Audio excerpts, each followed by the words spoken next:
The place card had my name written in gold ink, the same looping script Vanessa had spent 40 minutes choosing from 3 nearly identical samples.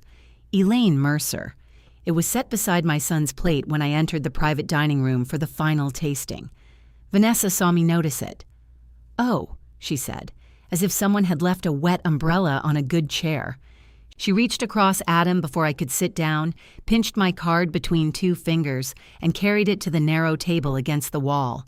The venue coordinator and catering manager were seated there with laptops, invoices, and water glasses nobody had bothered filling. Vanessa placed my name between them. I looked at the main table. Adam, Vanessa, her parents, her sisters, her brother-in-law. 7 glasses of champagne waiting beneath 7 ivory napkins. "Is there a problem with the seating?" I asked. Vanessa smiled, not warmly but professionally. It was the smile she used with florists who had quoted the wrong shade of cream. "No problem. Sponsors don't sit with family." For 1 second, no one moved. Then Vanessa's mother picked up her menu. Adam looked straight at me. I watched him make the calculation. Defend his mother and upset his fiancé, or ask the person who had always made things easier to make this easier too. "Mom," he murmured, "please. It's only a tasting. Don't turn this into something." The strange thing was, I didn't feel angry. Not yet. I felt curious. I wanted to know how many times a person could be removed from her own family before everyone stopped calling it an accident. 3 months earlier, Adam had stood in my kitchen eating cold meatloaf from the refrigerator with the door open. He'd been doing that since he was tall enough to see over the second shelf. At 38, he still believed food tasted better if he ate it in a blast of chilled air, while I told him to use a plate. "Use a plate," I said. "I am using a plate." "The refrigerator shelf is not a plate. It's holding the meatloaf." "That's not the legal definition," he grinned around a bite. Adam had Tom's grin, crooked on the left, as if happiness had caught him doing something he shouldn't. 5 years after my husband died, that resemblance could still sneak past my defenses. I opened a cabinet and handed Adam a plate. He took it but leaned against the counter without putting the meatloaf on it. "Vanessa thinks you don't like her. There are sentences designed to begin conversations and sentences designed to make one person surrender before the conversation starts. Adam had always preferred the second kind. I like Vanessa. You tolerate Vanessa.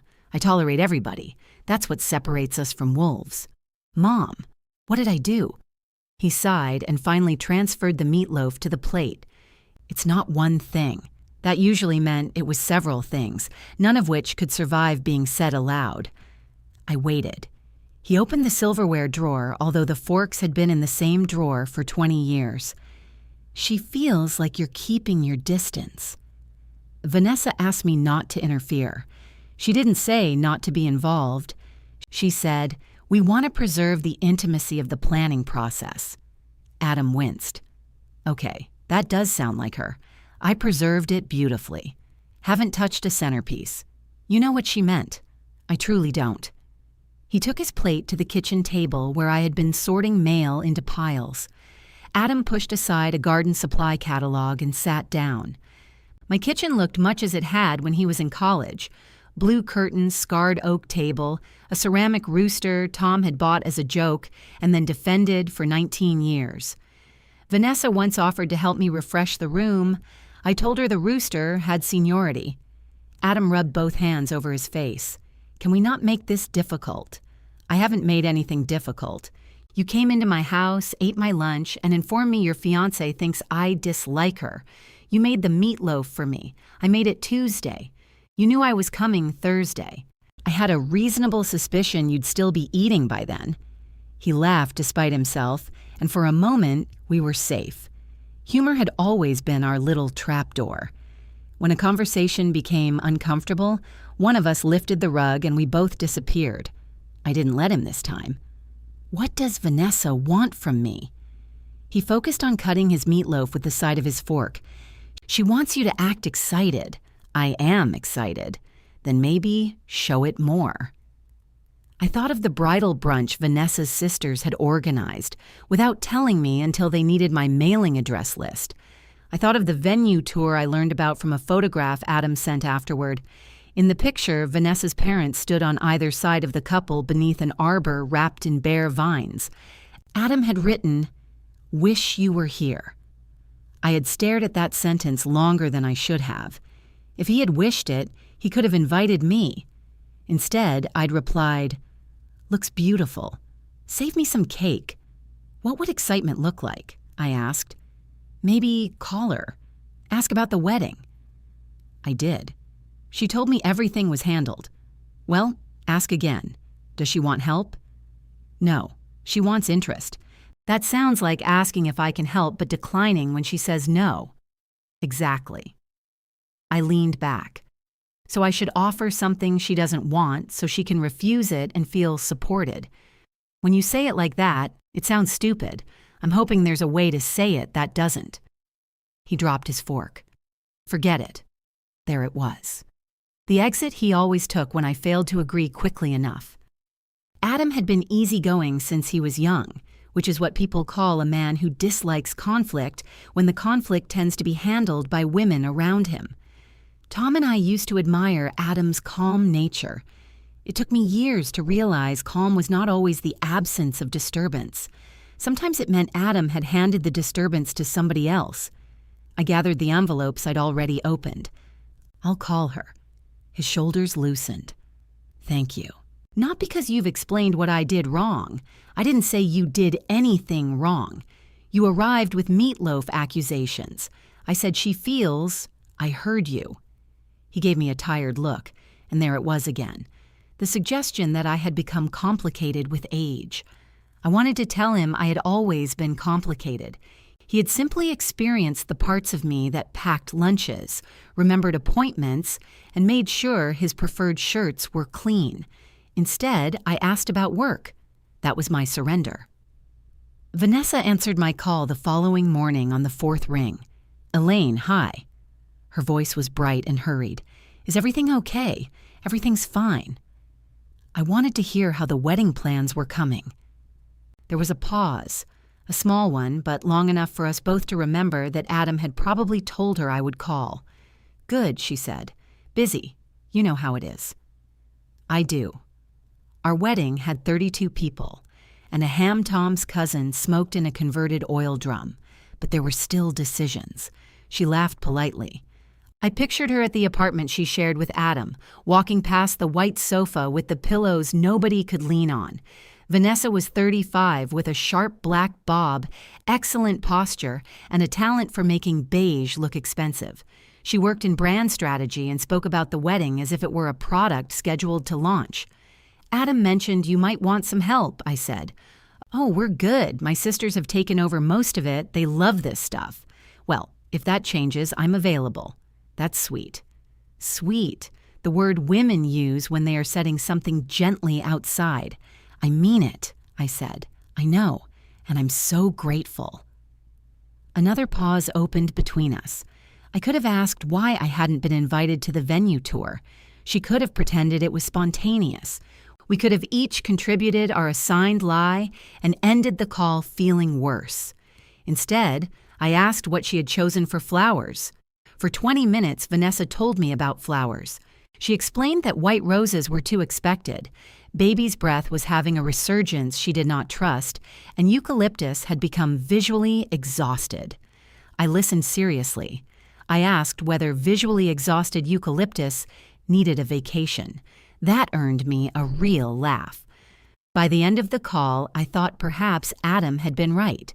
Maybe Vanessa and I had been circling each other so carefully that neither of us knew how to land. Then she said, "Actually, there is one thing." "Of course." Adam gave us the guest list from his side, but it doesn't have everyone's mailing addresses. I have most of them. "And maybe dietary restrictions?"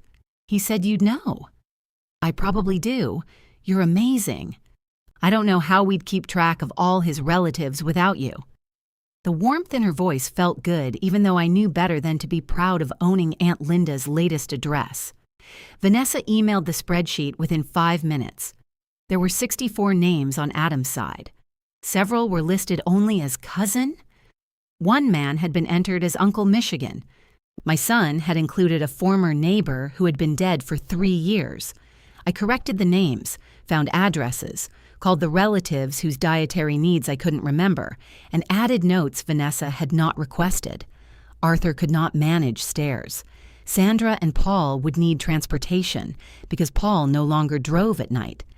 Tom's older sister, Jean, would likely come alone but would say she was undecided until someone made it clear she was truly wanted. I told myself these were not wedding tasks. They were family things. That distinction mattered to me then. Over the next few weeks, the calls came more easily. Vanessa wanted to know whether the Mercers would be offended by a Friday ceremony. Adam asked if I could explain to Aunt Jean that the hotel block would expire. Vanessa's sister Marissa needed photographs of Adam at different ages for a display. I found them in the hall closet, still arranged in boxes Tom had labeled with years and frequent question marks. 1997. Beach, Adam College maybe, good Christmas red sweater. I sat on the floor going through them. Tom appeared at the edges of so many pictures, one hand reaching in to steady something, his reflection caught in windows, his thumb obscuring the corner. In a photograph from Adam's 16th birthday, Tom stood behind him, holding the peach cake he baked every August. It was lopsided and split through the center. I sent the picture to Adam. He called immediately. I forgot Dad used to make that. No, you didn't. I haven't thought about it in years. That's different. He was quiet. Do you still have the recipe? In his handwriting.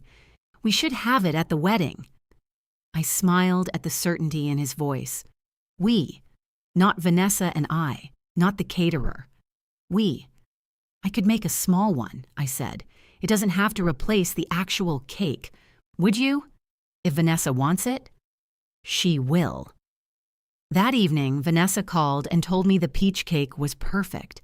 She already had an idea for the sign, a Mercer family tradition. I held the phone a little tighter. It is, I said. For a while, I let myself believe we had found our way.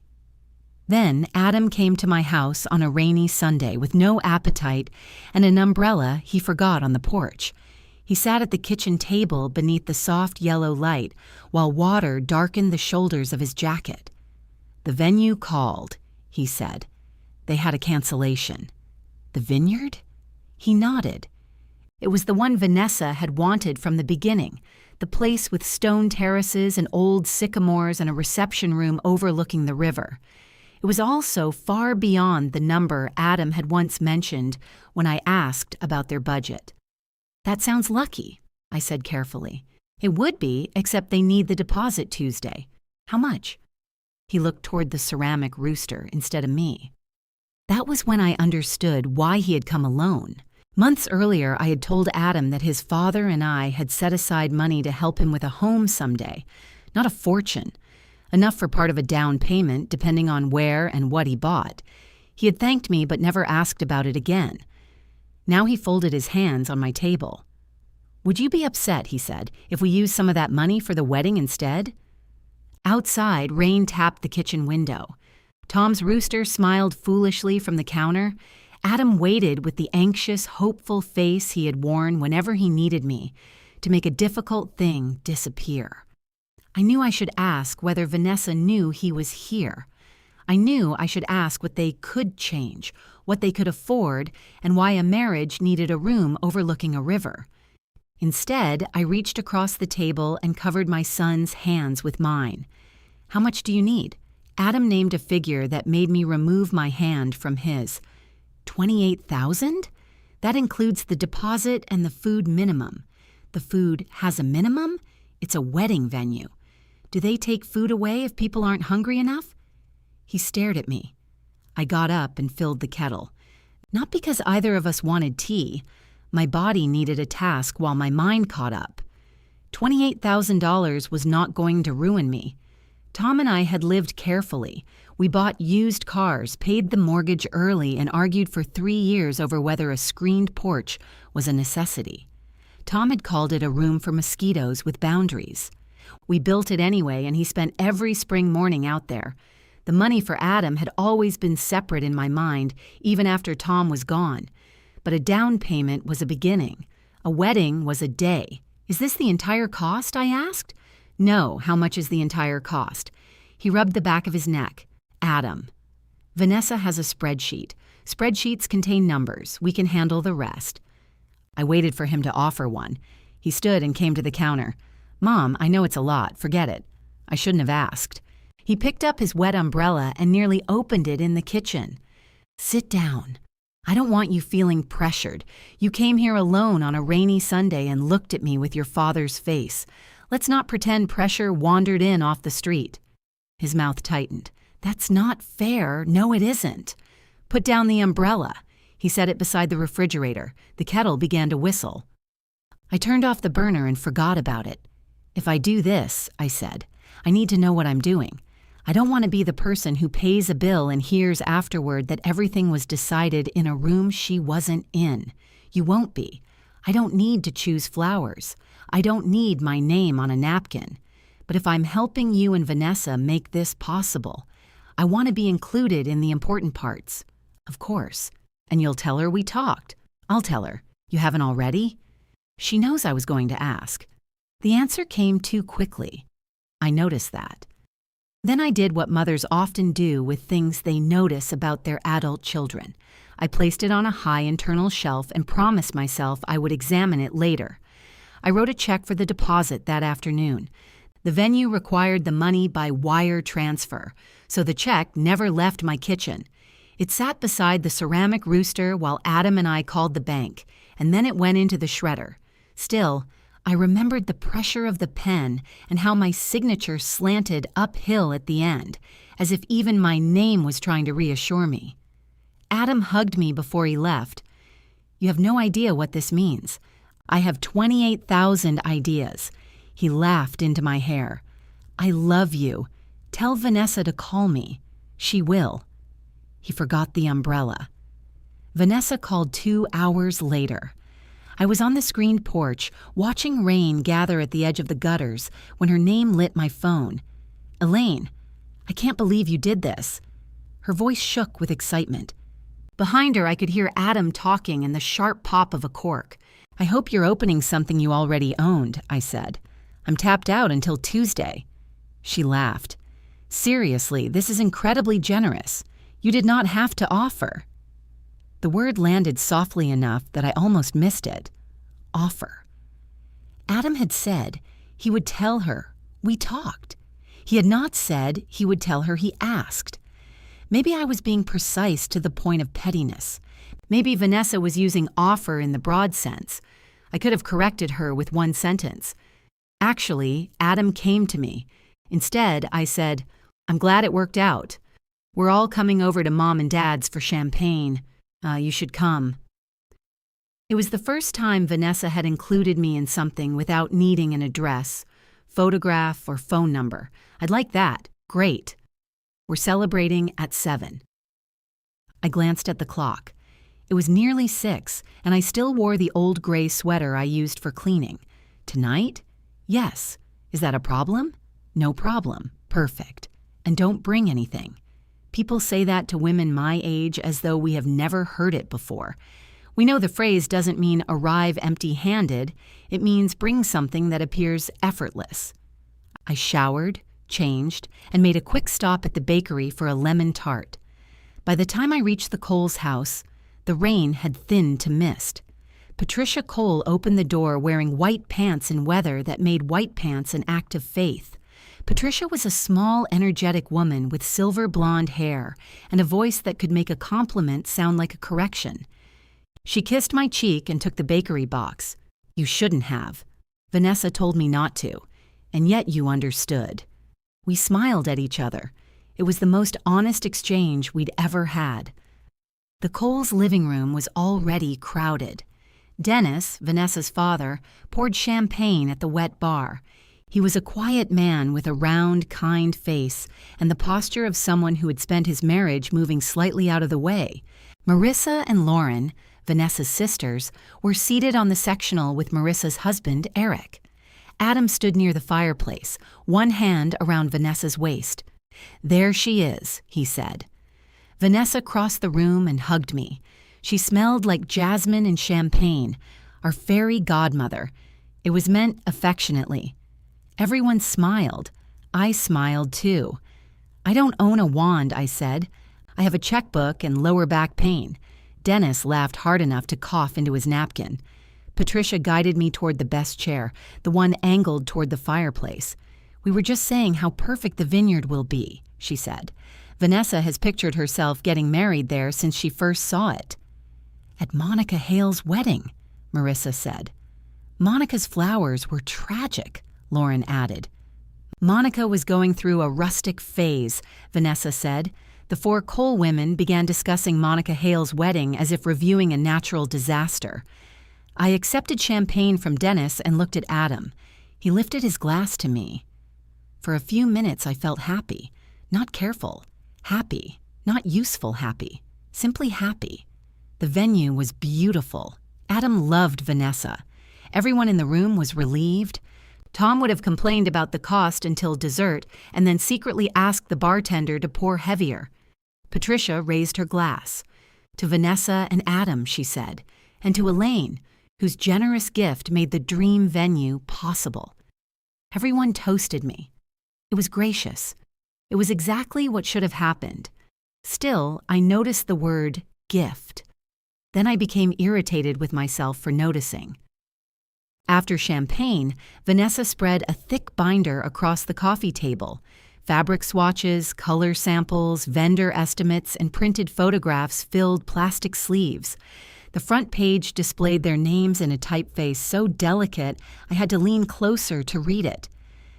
"We have 12 weeks, Vanessa said, which sounds like a lot until you realize everything has to happen immediately. Patricia sat on one side of her. Marissa took the other. Lauren lowered herself to the rug and opened her laptop. I remained in the chair with my champagne balanced on one knee. "We've already handled the ceremony design," Patricia said. "The next major decision is food." "I thought the 28 included food," I said. "The minimum," Adam said, "not the menu." Of course. Vanessa flipped to the catering section. The venue chef sent 3 proposed menus. We narrow it to 2, then finalize everything at the tasting. "Who goes to that?" "All of us," Adam said. Vanessa looked at him, then at me. "The tastings are usually limited," she said. "I spoke to Daniel at the venue," Adam said. "He said 8 is fine. I counted the people in the room without meaning to. Adam and Vanessa, Patricia and Dennis, Marissa and Eric, Lauren, me, 8. Vanessa smiled. "Then all of us." Patricia began reading entree options aloud.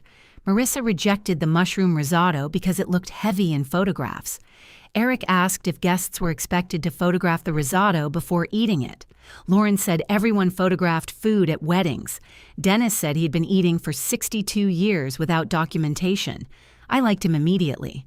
When Patricia reached the herb-crusted chicken, Adam glanced at me.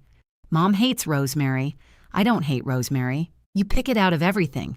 I don't like being surprised by twigs." Vanessa made a note. "No rosemary. You don't have to plan a wedding menu around me."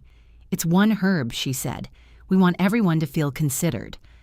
The words warmed me more than they should have. We discussed food until the champagne disappeared and Dennis ordered pizzas. Vanessa asked my opinion on the short ribs. Patricia wanted salmon. Adam liked whatever Vanessa liked until she accused him of being useless, at which point he passionately supported short ribs. I watched them tease each other and thought how strange marriage was at the beginning. 2 people still believing love would make their differences decorative. When the pizza arrived, I went to the kitchen to help Dennis find plates. Patricia followed with the lemon tart. "That was very generous of you," she said quietly. "I'm glad I could do it." We worried they might lose the venue. So did Adam. She set the tart on the counter. Vanessa takes disappointment hard. Always has. There was affection in her voice, but also fatigue. "They make a lovely couple," I said. "They do. Adam is so calm. That's good for her." I thought of him arriving alone at my house. "He is calm," I said. Patricia touched my arm. "And please don't think the wedding is falling on you. We're contributing too. I didn't think otherwise. We covered the photographer and her gown, and we're hosting the engagement dinner. That sounds wonderful. We want it intimate, immediate family." The phrase came out easily. I waited for her to say, "Of course, that includes you." She opened a cabinet and frowned at a stack of bowls.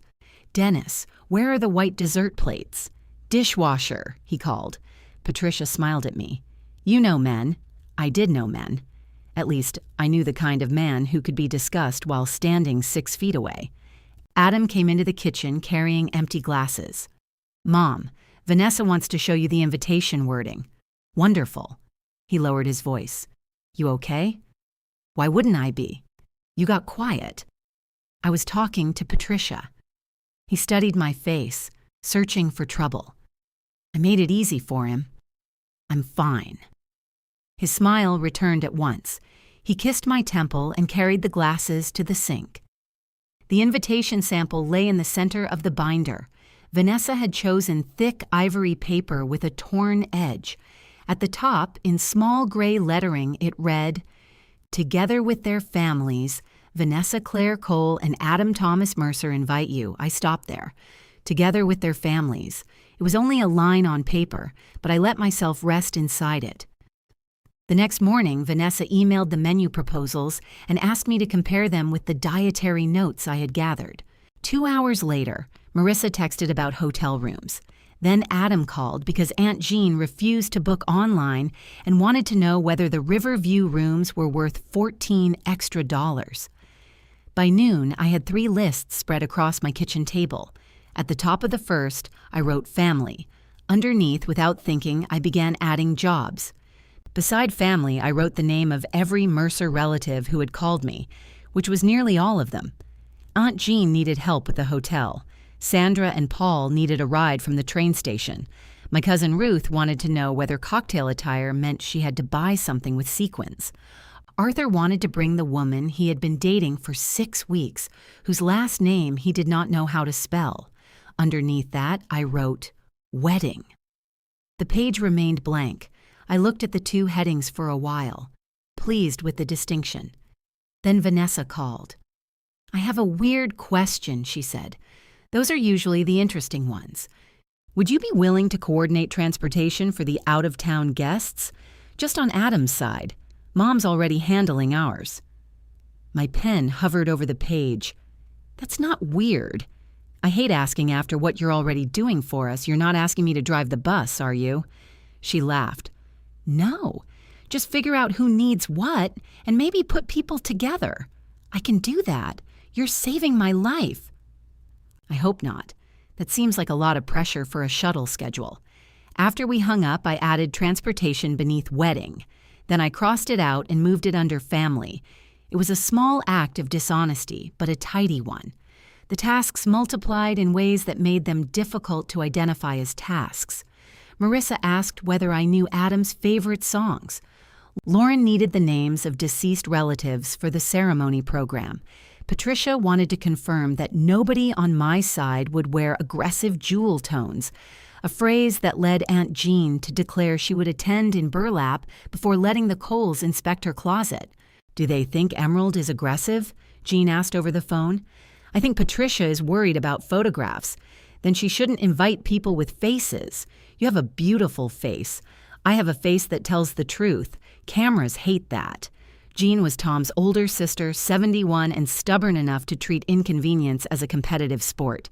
She lived 4 hours away and had not visited since Tom's memorial. Every few months she announced that she was considering coming, then found a reason not to. "Come stay with me for the wedding," I said. "I'll get a hotel. You hate hotels. I hate people hearing me through walls. Then stay here." She went quiet. I knew what she was thinking. My house without Tom had become a place the Mercer family approached carefully, as if grief might still be contagious inside it. "Will you put clean sheets on the bed?" she asked. "I was planning to make you sleep in the yard, as long as I'm not wearing Emerald." By the end of the week, Jean was staying with me. So were Sandra and Paul, since the hotel's accessible rooms were gone. Arthur called to ask whether I had space for him and his girlfriend, whose name was either Corinne or Colleen. I told him I did not. I thought you had 4 bedrooms. I have 1 bedroom, 1 guest room, 1 office, and a room where my husband's clothes are still hanging. Arthur was silent for half a beat.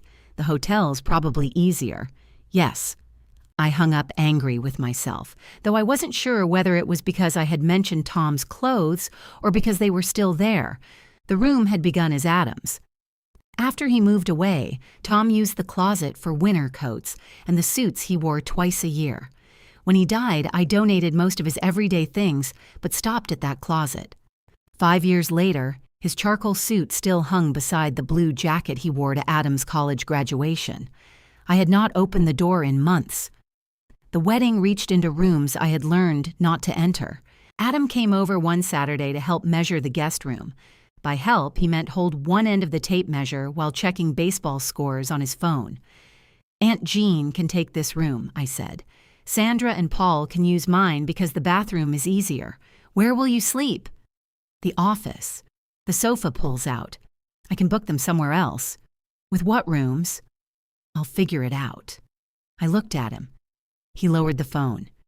You're doing the thing. What thing? The face that says, I'm incapable. I'm doing the face that says, the hotel has been full since last Tuesday. He let the tape snap back into the case. Vanessa's stressed. I didn't mention Vanessa. You didn't have to. There it was again, a road in the conversation that led toward her whether I took it or not. I folded the clean blankets at the foot of the bed. I spoke to Jean. She's coming. That's great. She wants to wear emerald. Vanessa doesn't care what she wears. Your future mother-in-law does. He smiled. Patricia cares what fire hydrants wear. That may be the first thing we agree on. He sat on the bed and bounced once, testing it. Thank you for doing this. I invited them. I mean all of it. He gestured vaguely, and for a moment I wanted him to name something. The address list, the transportation, the photographs, the rooms. I wanted the words to be specific enough that I could hold them. Instead, he said, Dad would be happy. It worked better than thank you. I smoothed the blanket. He'd ask what the open bar cost. He'd make me show him the invoice. He'd bring a calculator. He'd already have calculated it in his head. We laughed. Then Adam noticed the framed photograph I had placed on the dresser. It showed Tom standing beside a peach tree, holding 1 peach in each hand like a salesman with a limited offer. Is that from the year he made 6 cakes? 7. He gave one to the mail carrier. Why? The mail carrier admired the tree. That sounds like Dad. He liked admiration. Adam picked up the frame. His thumb moved over the glass. Vanessa wants the cake story for the sign, he said. Something short. Your father made it every August. Was there a reason? He had peaches. No, I mean, did it mean anything? I looked at him. Does it have to? She wants it to feel personal. It was personal. It was your birthday cake, right? But maybe there's a better story. A better story. Tom had experimented with that cake for years. He burned the first one because he went outside to argue with a squirrel. The second collapsed. The third had so much cinnamon that Adam sneezed through dessert. By the time Tom perfected it, the cake was less a recipe than an annual report on his refusal to admit that baking required precision. There was no tender family legend. There was flour on the ceiling and swearing in the pantry. Tell her your father loved peaches and loved you, I said. That should be enough. It is. But he said it in a way that meant he wished I had given him better copy. The engagement dinner was the following weekend. Patricia called on Thursday to ask whether I planned to bring a date. I didn't know I could. Of course you can. We're keeping it to immediate family, but we don't want you to feel alone. The second half of that sentence removed the generosity from the first. I'll come alone. Are you sure? We could seat you beside Dennis's brother. I met him at the Christmas party. He's very interesting. He explained municipal bonds to me for 38 minutes. He works in finance, I had gathered. Patricia laughed a little too brightly. 7 o'clock then. The dinner was held in a private room at a French restaurant where the menus had no prices, and the butter arrived in a shape I initially mistook for soap. Vanessa wore deep blue. Adam wore the tie I had given him the previous Christmas, which I chose to interpret as affection instead of coincidence. When he saw me, he pulled out the chair beside his. "No emerald?" he asked. I didn't want to frighten the photographer. Patricia had hired one for the evening. He moved around the room, taking photographs of the Coles greeting one another, the sisters adjusting Vanessa's hair, Dennis kissing her cheek. I stood near the window until Adam waved me over. "Get one with Mom," he told the photographer. Vanessa came to my other side and slid her arm behind my waist. The photographer raised his camera. Closer together. We obeyed. On the first flash, I was aware of Vanessa's fingers barely touching my dress. On the second, she leaned her head toward mine. On the third, Adam made a remark about Patricia's butter looking like a hotel soap, and I laughed with my whole mouth open. That was the photograph Vanessa later chose for the wedding website. I looked delighted. Vanessa looked affectionate, and Adam looked proud of both of us. Pictures are not lies. That would be simpler. They are pieces of truth cropped so cleanly that you forget what stood outside the frame. Dinner was genuinely lovely. Dennis made a toast welcoming Adam to the family. Patricia spoke about the first time Vanessa mentioned him. Marissa described Vanessa calling after their second date and saying she had finally met a man who listened. Adam glanced at me when she said it. I nearly choked on my wine. "What?" he whispered. "Nothing. You made a sound. Something surprised me. When it was my turn, I had not prepared remarks. No one had told me there would be speeches. I stood with one hand against the table. "I wish Tom were here," I said. Adam lowered his eyes. He would have liked Vanessa. He admired people who knew what they wanted, mostly because it saved him from guessing. And he would be proud of Adam, not because Adam found a woman willing to marry him, though that is certainly an achievement. The room laughed. He would be proud because Adam loves with loyalty. Once he decides someone belongs to him, he makes room. "Vanessa, I hope you always feel there is room for you in our family." Her expression softened. "Thank you," she said. I lifted my glass. To making room, everyone drank. Later, while dessert plates were being cleared, I went to the restroom. When I returned, Patricia, Vanessa, and the sisters were gathered around Lauren's phone. They grew quiet as I approached. "What did I miss?" I asked. "The bridesmaids' dresses came in," Vanessa said. "Do they look good?" "Perfect. We were just talking about the family photos." Patricia tilted the phone away, not rudely, automatically. Vanessa said, "We're going to do the Cole family before the ceremony, then the wedding party, then everyone after." "What about the Mercer family?" Adam answered before she could. "We'll do those too." "Of course," Vanessa said. "We just need to know who counts." She meant which cousins, which aunts, how wide the photograph should extend. I knew that. Still, something in me tightened. Adam touched my elbow. "Mom has the list." Vanessa smiled with visible relief. "You're right. Elaine knows exactly where everyone goes." I looked around the table at the people who would later insist nobody had meant anything by where they put me. Then I smiled back. "Yes," I said. "Apparently I do." The list came back to me the following morning with color-coded categories. Blue meant immediate family.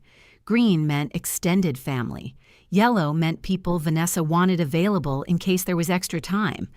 My name did not appear anywhere because, as Marissa explained in her email, obviously you're already included with Adam. I stared at the sentence and decided to take it as reassurance.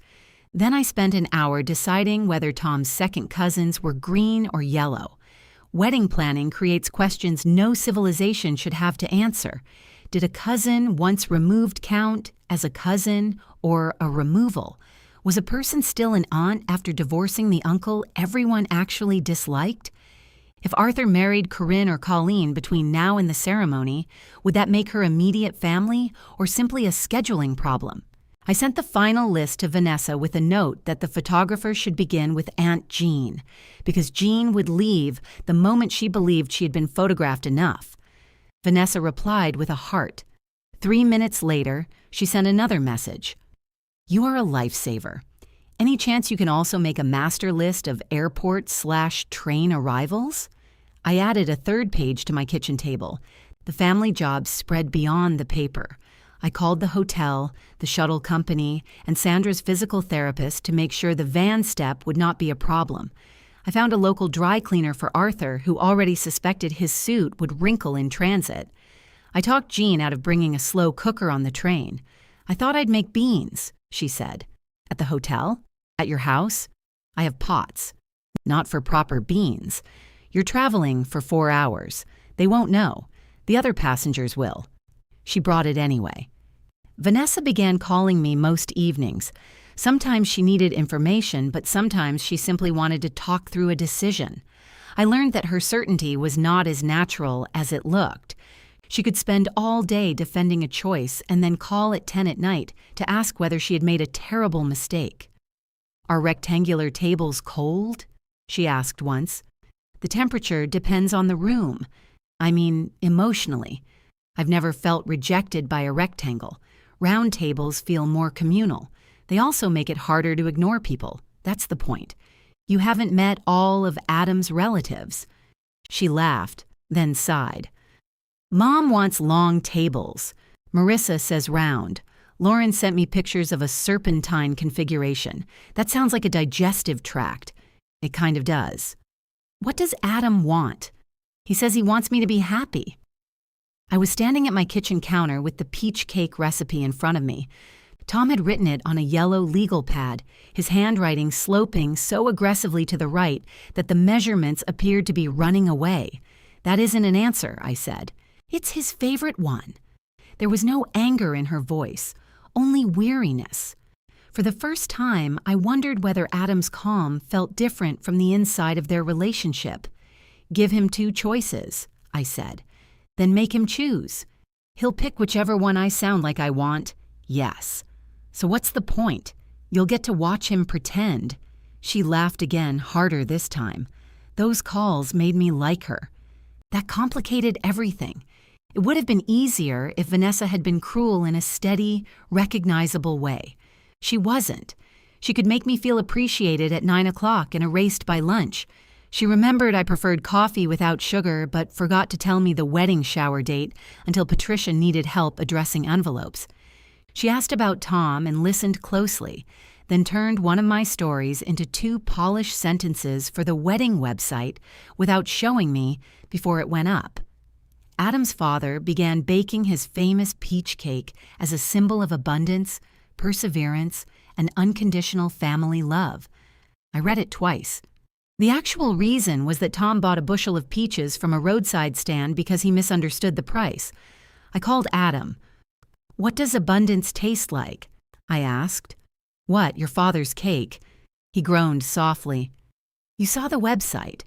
Did Tom persevere against the peaches? It's wedding language. It's nonsense.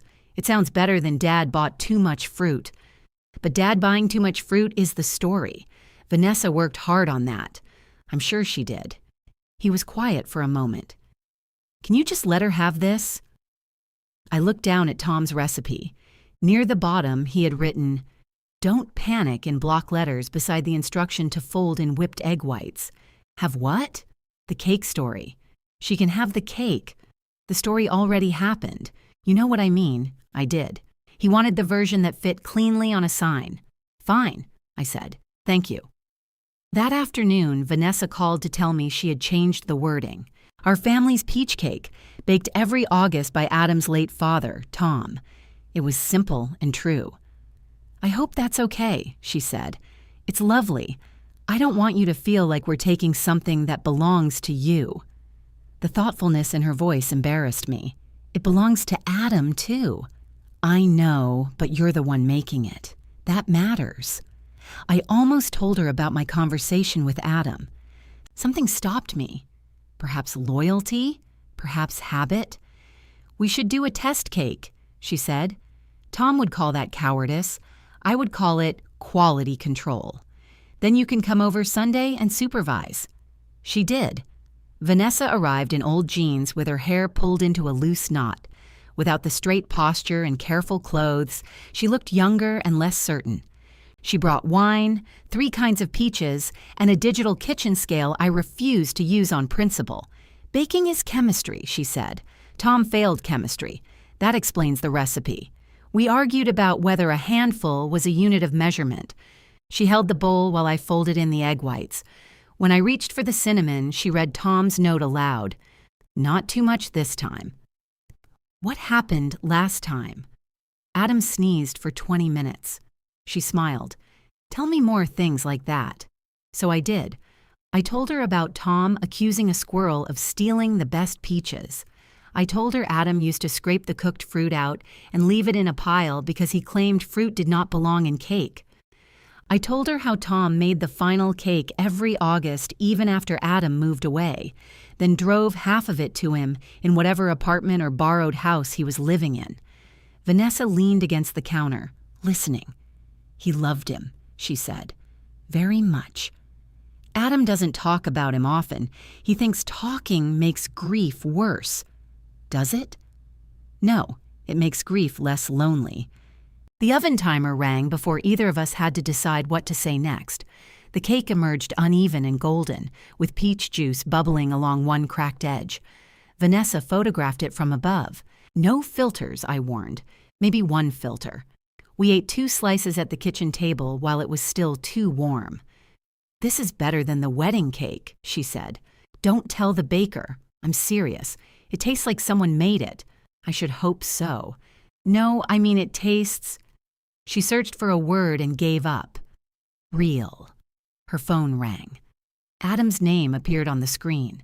She answered on speaker. "Your mother is trying to ruin our formal wedding with a superior homemade cake." "I warned you," Adam said. "She's very controlling." His tone was teasing. Vanessa smiled at me, and I smiled back, but the word stayed. A week later, it appeared again. We were meeting the venue coordinator, Daniel, to review guest accessibility and payment deadlines. Vanessa and Patricia had already spent the morning with him discussing the room layout. I had not been invited to that portion, but Vanessa asked me to come at 2 because I had the transportation information and Daniel needed the final catering count. When I arrived, Patricia was moving miniature tables around a printed floor plan. Vanessa stood beside her, frowning at 2 nearly indistinguishable shades of linen. "Elaine," Daniel said, rising to shake my hand, "our miracle worker." I glanced at Vanessa. "She told us you had the entire guest list organized," he explained. "Most of it. And you're our billing contact, correct?" "Yes." Patricia gathered her purse. "Wonderful. Vanessa, I'll call you about the chargers. You're leaving?" I asked. "We've been here since 10. Of course they had. Vanessa kissed her mother's cheek. Patricia thanked Daniel and told me she would see me at the tasting. Then she left with a folder of fabric samples beneath her arm. Daniel opened a laptop and turned it toward us. He was a young man with immaculate cuffs and the exhausted politeness of someone whose job required asking couples whether they truly wanted 12 individual candles per table. "The chef has adjusted the menu," he said. "No rosemary on the chicken." "That wasn't necessary," I said. Vanessa looked surprised. "Adam said you objected." I said I don't like finding twigs in food. He told me you hated the chicken. I haven't tasted the chicken. A small silence passed between us. Daniel pretended to study the screen. Vanessa tapped one fingernail against the table. Well, he didn't like the rosemary either. He said it would be easier to blame you because no one could argue with the person paying. She said it with an embarrassed smile, as if sharing evidence of Adam's harmless cleverness.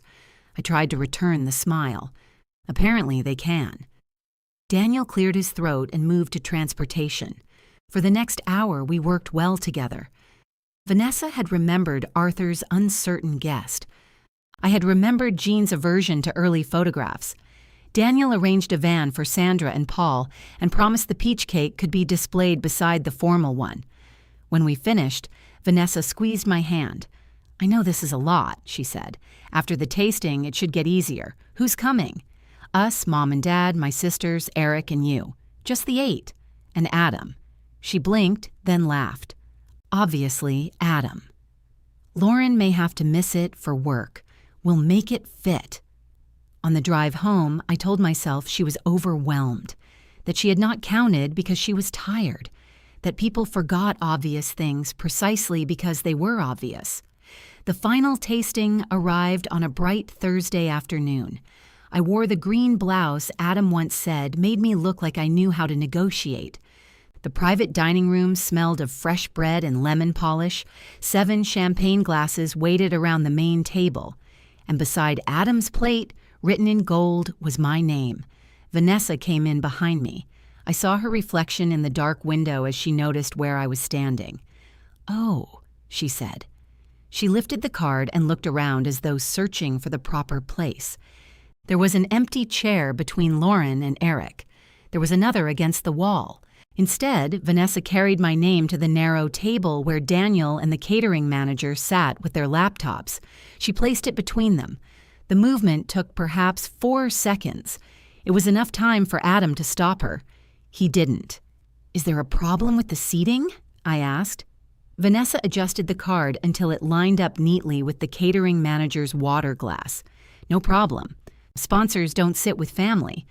Lauren looked down. Marissa's eyebrows rose, then settled. Eric developed an urgent interest in the ceiling.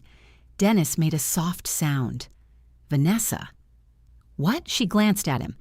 "We need the family together so we can actually discuss the menu." Patricia opened her menu.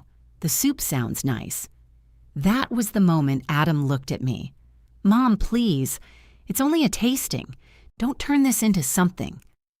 There are things a son can say to his mother only because he knows she will not answer honestly in front of strangers. I wanted to ask him what he thought it already was. Instead, I picked up my purse and sat at the side table. Daniel's face had lost its professional calm. He stood halfway, as if he might rearrange the room himself. "Mrs. Mercer, I can move. This is fine." It wasn't fine, but I could not bear to watch a young venue coordinator defend me while my son sat silently 6 feet away. The catering manager introduced herself as Celeste. She was a broad-shouldered woman with silver glasses and an expression that suggested she had witnessed far worse behavior over small plates. "I'll have someone bring another champagne glass," she said. "No, thank you." "Wine?" "Water is perfect." She filled my glass herself. At the main table, Vanessa began talking about how they should score each course from 1 to 5. Her voice was slightly too loud, her movements too quick.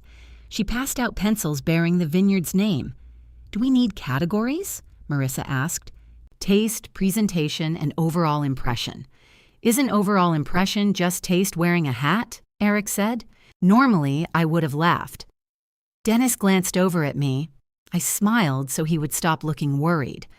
The chef entered with bowls of roasted pear soup.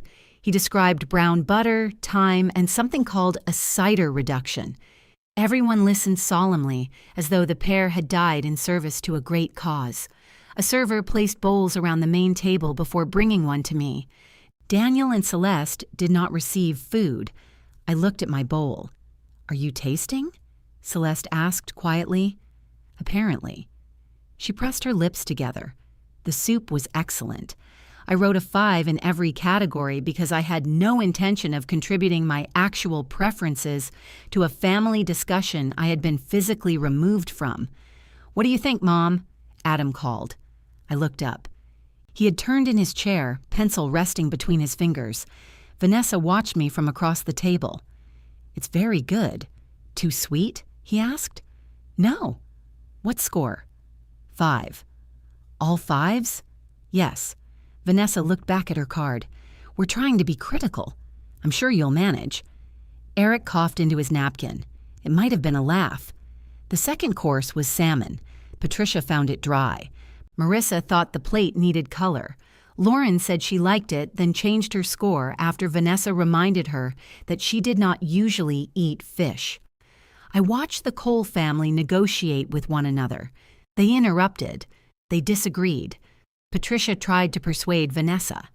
Dennis asked for more bread and was ignored until Celeste passed him the basket. This was the intimate family process I had been told to preserve. Adam kept checking on me. Each time our eyes met, he gave me a tiny, pleading smile. "Be okay," it said. "Please be okay so I don't have to do anything." I drank my water. The chicken arrived without rosemary. Vanessa cut into it and frowned. "It needs something." "Rosemary?" I asked. She set down her knife. Patricia looked between us. "I thought rosemary was originally included." "It was," Vanessa said. "We removed it for Elaine." Every face turned toward me. I didn't ask anyone to remove it. Adam said, "I know what Adam said." He shifted in his chair. "I thought you didn't like it. I told you I don't enjoy chewing twigs." That was not a formal objection. "It's not a big deal," he said. That phrase had become his favorite way to describe anything happening to somebody else. The chef stood at the end of the table waiting to hear whether the chicken needed rosemary. I felt sorry for him. "Please put it back," I said.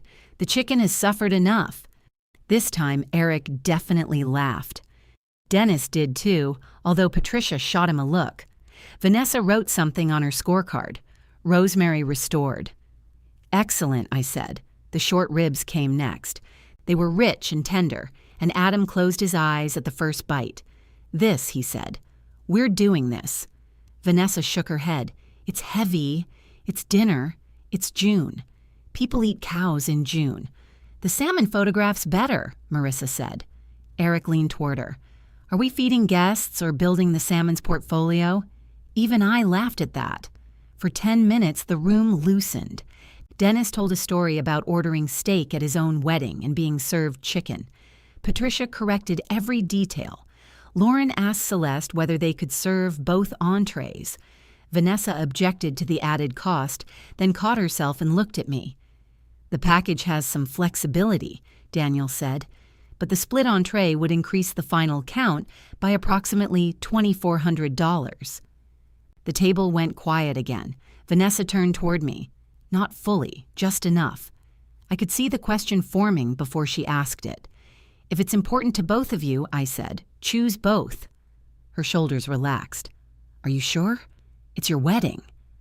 "That doesn't answer the cost question," Daniel said gently. I admired him for making her say it. Vanessa folded her hands. "Elaine, I said I would cover the catering. Thank you." She smiled. Then both. Marissa made a happy mark on her scorecard. Patricia said it would make everyone feel accommodated. No one invited me back to the table. Dessert was presented on a long wooden board. Tiny lemon tarts, chocolate mousse, berry pavlovas, and slices of almond cake.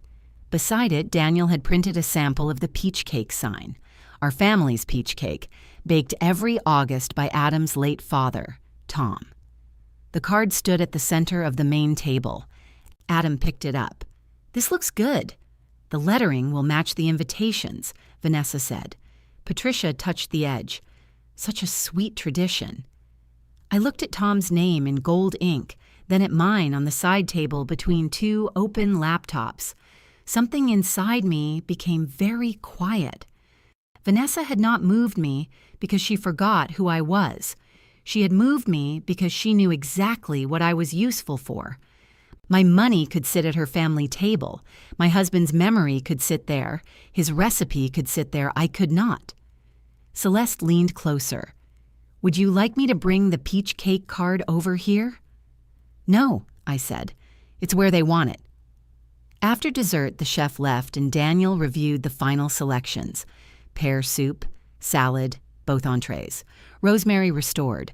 The formal cake would be vanilla with lemon filling, while Tom's peach cake would be displayed separately.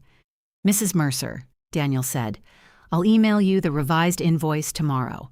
The remaining balance will be due 10 days before the event. Thank you." Vanessa gathered the scorecards. This went well. Nobody answered immediately. She looked at me. "Elaine, don't be upset about the seating." I was teasing. I glanced at the place card in front of me. What part was the joke? She laughed once without humor. "Oh, come on. We joke about you being our sponsor all the time. We do?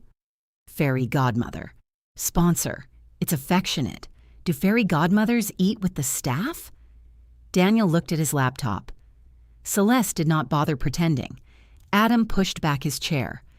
Can we discuss this outside? Why? It happened inside. Patricia put one hand on Vanessa's arm. Perhaps the card was unnecessary.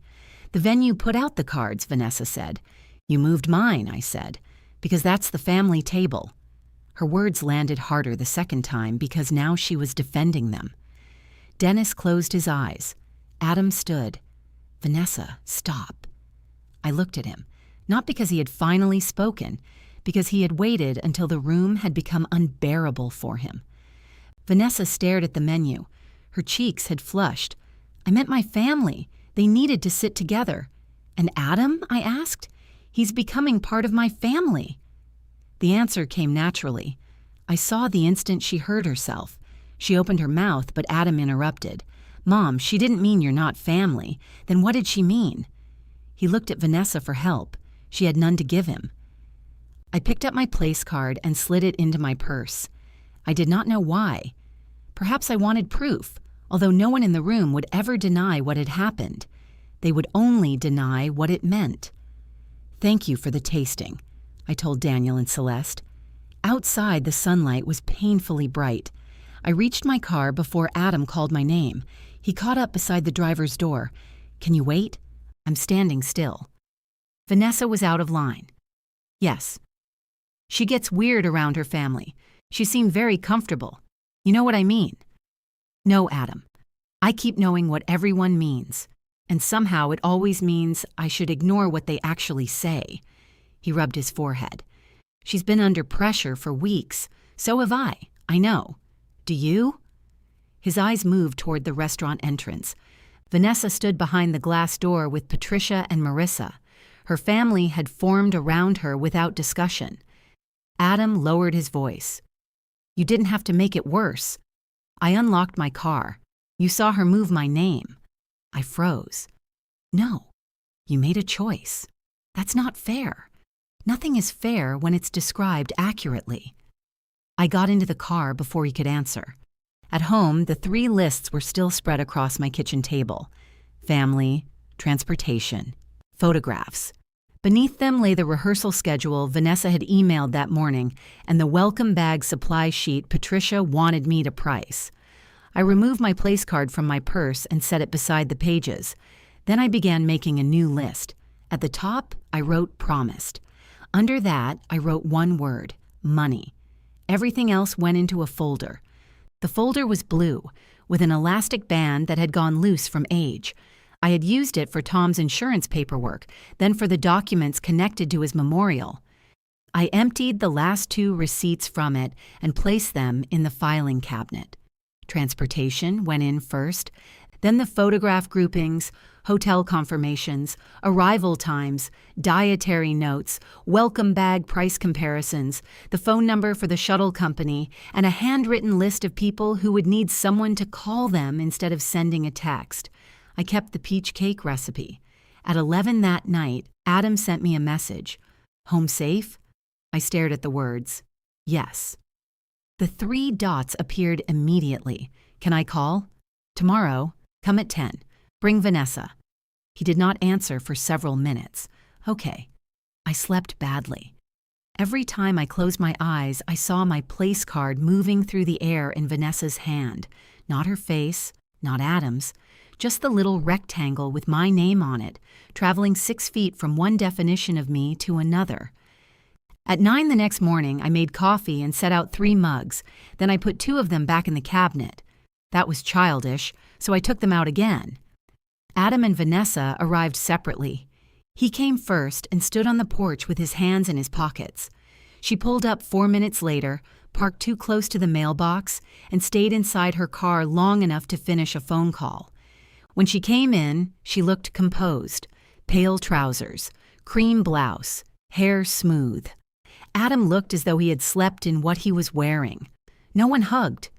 Coffee? I asked. No, thank you, Vanessa said. Adam poured himself some without asking. We sat at the kitchen table. The blue folder lay in the center, with my place card resting on top. Vanessa saw it and exhaled through her nose. I already apologized. You told me you were teasing. I said I was sorry. You said, "Don't be upset." That is an instruction. Adam wrapped both hands around his coffee. "Mom, we came here to talk." "That's what I'm doing." Vanessa leaned back. "Fine. I am sorry I moved your place card. It was a stupid joke. Was I supposed to laugh from the other table?" She looked at Adam. He looked into his coffee. "I was stressed," she said. "Everyone was talking. Daniel had the seating wrong, and I wanted my family together. You keep saying that as though it helps. I consider you family. You had an interesting way of showing it." Her jaw shifted. I could see her making an effort to control her voice, which meant I was expected to reward the effort by ignoring the words. "I don't know what you want me to say. I'm not asking you to say anything." "Then why are we here?" I slid the place card aside and opened the folder. "You called me a sponsor. I've decided to respect the distinction." Adam frowned. "What does that mean?" "It means the venue and catering bills I promised will be paid in full. The revised invoice goes directly to me, and I will handle it by the deadline." Vanessa's shoulders lowered slightly. I continued, "I will also make the peach cake, if you still want it. Tom started that tradition for Adam, and I won't use his memory to settle an argument." "Of course we still want it," Adam said. "Everything else is in this folder." Neither of them moved. The hotel information, transportation arrangements, family photographs, arrival schedule, accessibility notes, and vendor contacts. I also included the welcome bag estimates Patricia requested and the rehearsal timeline you sent me. Vanessa stared at the folder. "Why?" "Because you'll need them." "You're dropping everything?" "I'm returning it." "To us? 3 weeks before the wedding?" I wasn't aware I had been hired. Her cheeks colored. "You offered to help." "I did. And now you're withdrawing that help because I hurt your feelings. I'm withdrawing it because you explained that my place in this wedding is financial." I made one comment. "You moved my name. It was a place card." "Yes." "Then stop treating it like a declaration of war." "I'm not at war with you, Vanessa. It feels like it." "That may be because you believe any boundary I set is an attack." Adam put down his mug too hard. Coffee jumped over the rim. "Can we lower the temperature?" "You can wipe that up," I said. He stared at the spill, then stood to get a dish towel.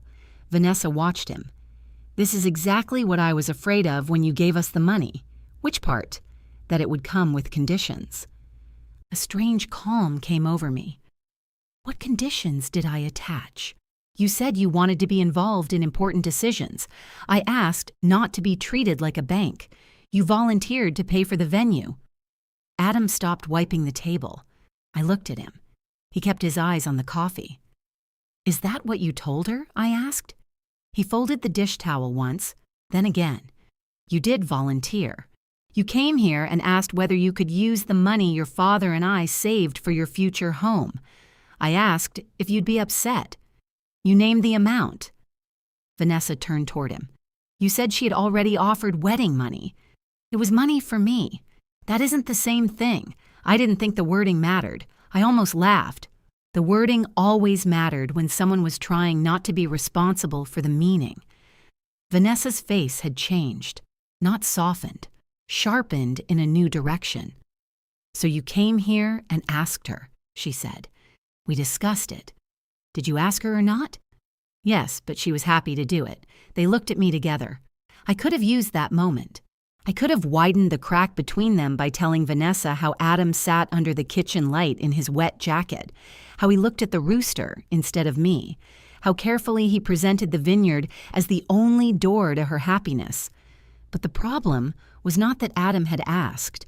He was my son. He was allowed to ask. The problem was that he had left me holding the request as if it had been my idea. "I was happy to help," I said. "That doesn't change what happened yesterday." Vanessa crossed her arms. "So this isn't about the money?" "No. Then it's about control." I studied her. She looked genuinely convinced. That was worse than manipulation. Somewhere in the story Adam had been telling, I had become a woman who used money to place herself at tables. "You're free to make every remaining decision without me," I said. "That is the opposite of control. You know we're relying on you. You were relying on me while excluding me. We included you in the tasting." At the staff table. Daniel's name sat between us without being spoken. The young man who had looked ready to move furniture because none of my family would. Adam sat down again. "Mom, what do you expect us to do with all this?" I pushed the folder toward him. The same thing I did. He looked at its thickness. Transportation alone took weeks. No, it took several phone calls and a willingness to remember that people have different needs. What about Aunt Jean and Sandra and Paul? Jean is still staying here because I invited her for myself. I'll call Sandra and Paul today. There's an accessible inn 20 minutes from the venue. If they want it, I'll cover the difference because I made the original promise. "You don't have to move them," Vanessa said quickly. "I don't have to host them either. Your house has the space."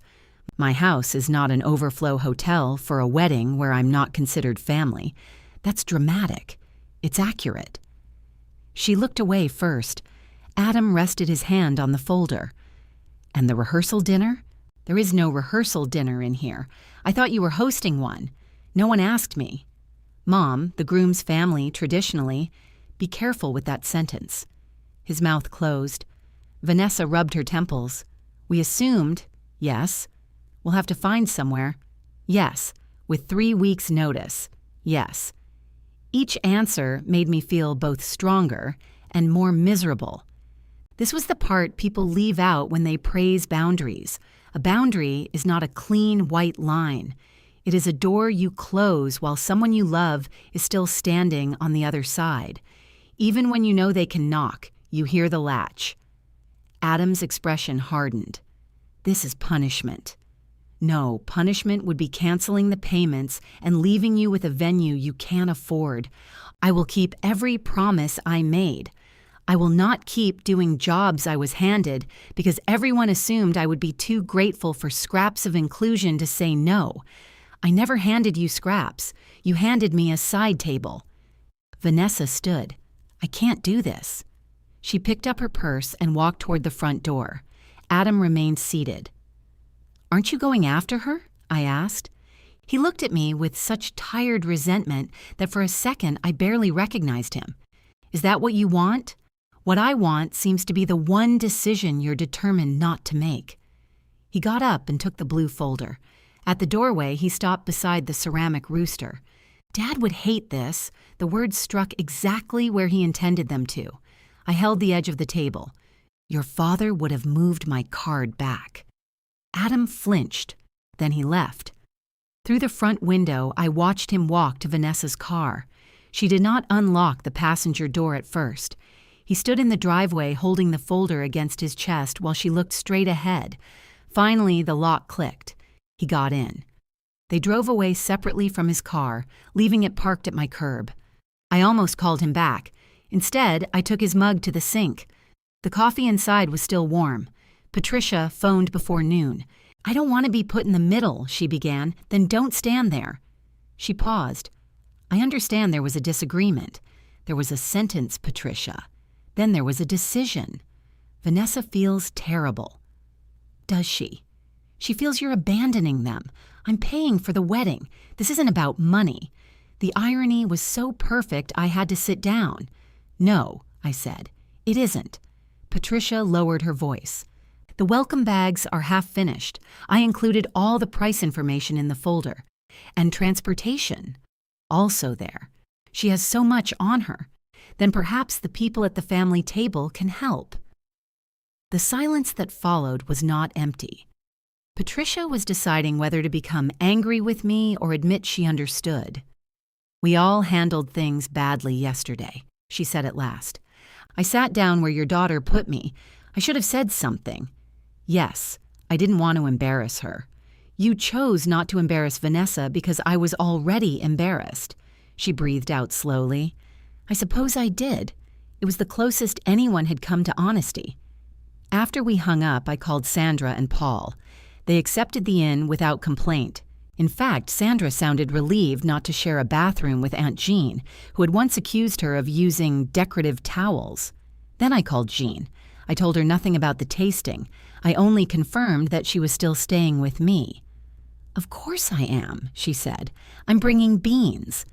When the calls were done, the kitchen was silent. There were no lists on the table, no messages waiting for answers, no relatives who needed arranging.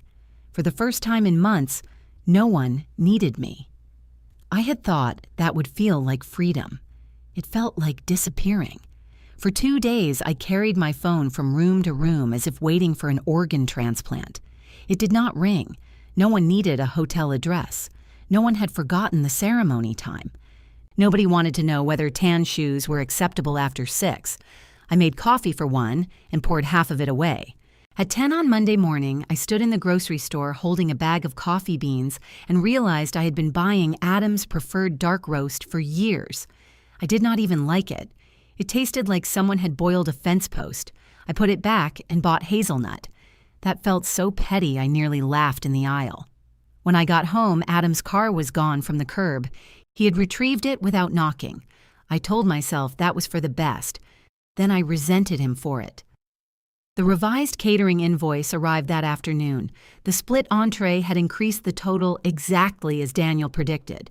Beneath the food charges were linen upgrades, chair covers, a second bar station, and $1,200 for something described as atmospheric terrace lighting. I called Daniel. "What does the normal terrace lighting do?" I asked. There was a pause. "The standard package uses the venue's permanent fixtures. And the atmospheric package? Additional suspended bulbs create a warmer, more intimate environment. For $1,200. There are a lot of bulbs. Do they get to keep them?" "No." "Do I?" He laughed before he could stop himself. "I'm sorry, Mrs. Mercer. Don't be. I'm trying to understand whether the atmosphere has resale value." He offered to send me the signed upgrade sheet. Vanessa's signature was at the bottom. I had promised the venue and catering, not every decorative addition anyone could attach to the invoice. For 10 minutes, I considered refusing the lighting. Then I pictured Adam saying I had found a technicality. Vanessa saying she knew the money had conditions. I approved the invoice. That decision did not make me feel generous. It made me tired. Daniel thanked me and hesitated. "For what it's worth," he said, "Celeste and I were both uncomfortable with what happened." I closed my eyes. "I appreciate that. We didn't assign those seats. Ms. Cole requested the place cards and gave us the arrangement. So much for the seating being wrong. Did she tell you why?" "No. We assumed you were part of the family table. Reasonable mistake. I'm sorry." The apology of a man who barely knew me was almost unbearable. After we hung up, I paid the invoice and printed the confirmation. I placed it beneath promised. Money. Kept. The word looked stiff and self-important. I crossed it out. My cousin Ruth called that evening. "Are you dead?" she asked. "Not that I know of." "You haven't answered the family thread." I silenced it. "Why?" "Because Arthur has sent 9 photographs of neckties. He's panicking. He owns a Navy one. This does not require democracy." Ruth waited. She was 69, divorced twice, and capable of hearing what people tried not to say. The first husband taught her not to trust charm. The second taught her not to trust men who described themselves as spiritual. She said both marriages had been educational and tuition had been outrageous. "What happened?" she asked. "Nothing I want spread through the family before a wedding." "Then tell me slowly so I can forget the details." I sat at the kitchen table. By the time I finished, Ruth had stopped interrupting, which was how I knew she was angry. She said sponsors don't sit with family? Yes. And Adam? He asked me not to make it something. What did you do? I gave them the wedding work. All of it? Everything I didn't specifically promise. Good. The word came too quickly. It doesn't feel good. It usually doesn't. I keep checking my phone. Also normal. Is there a pamphlet? I should write one. Boundaries for women who'd rather die than inconvenience anybody. I'd buy it. No, you'd buy 6 and give them to people who didn't ask. I laughed. Ruth said, "There she is." I pressed my fingertips to my eyes. I may have overreacted. No, you didn't see it. I didn't need to. There are only so many reasons to move an older woman away from her son at a family table, and none of them involve a joke. She says it was stress. Stress makes me eat crackers over the sink. It doesn't make me invent a caste system. She can be thoughtful. I'm sure she can. I mean it. She came here and made Tom's cake with me. She changed the wording on the sign when I was upset. Ruth was quiet. "What?" I asked. "You want her to be entirely bad so you can stop loving the good parts. I don't love her. Fine. Liking. Hoping. Pick whichever word lets you sleep." I looked toward the screen porch. Dusk had turned the windows dark enough to reflect my kitchen back at me.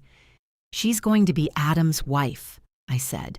"Yes, I don't want this to become the story of their wedding.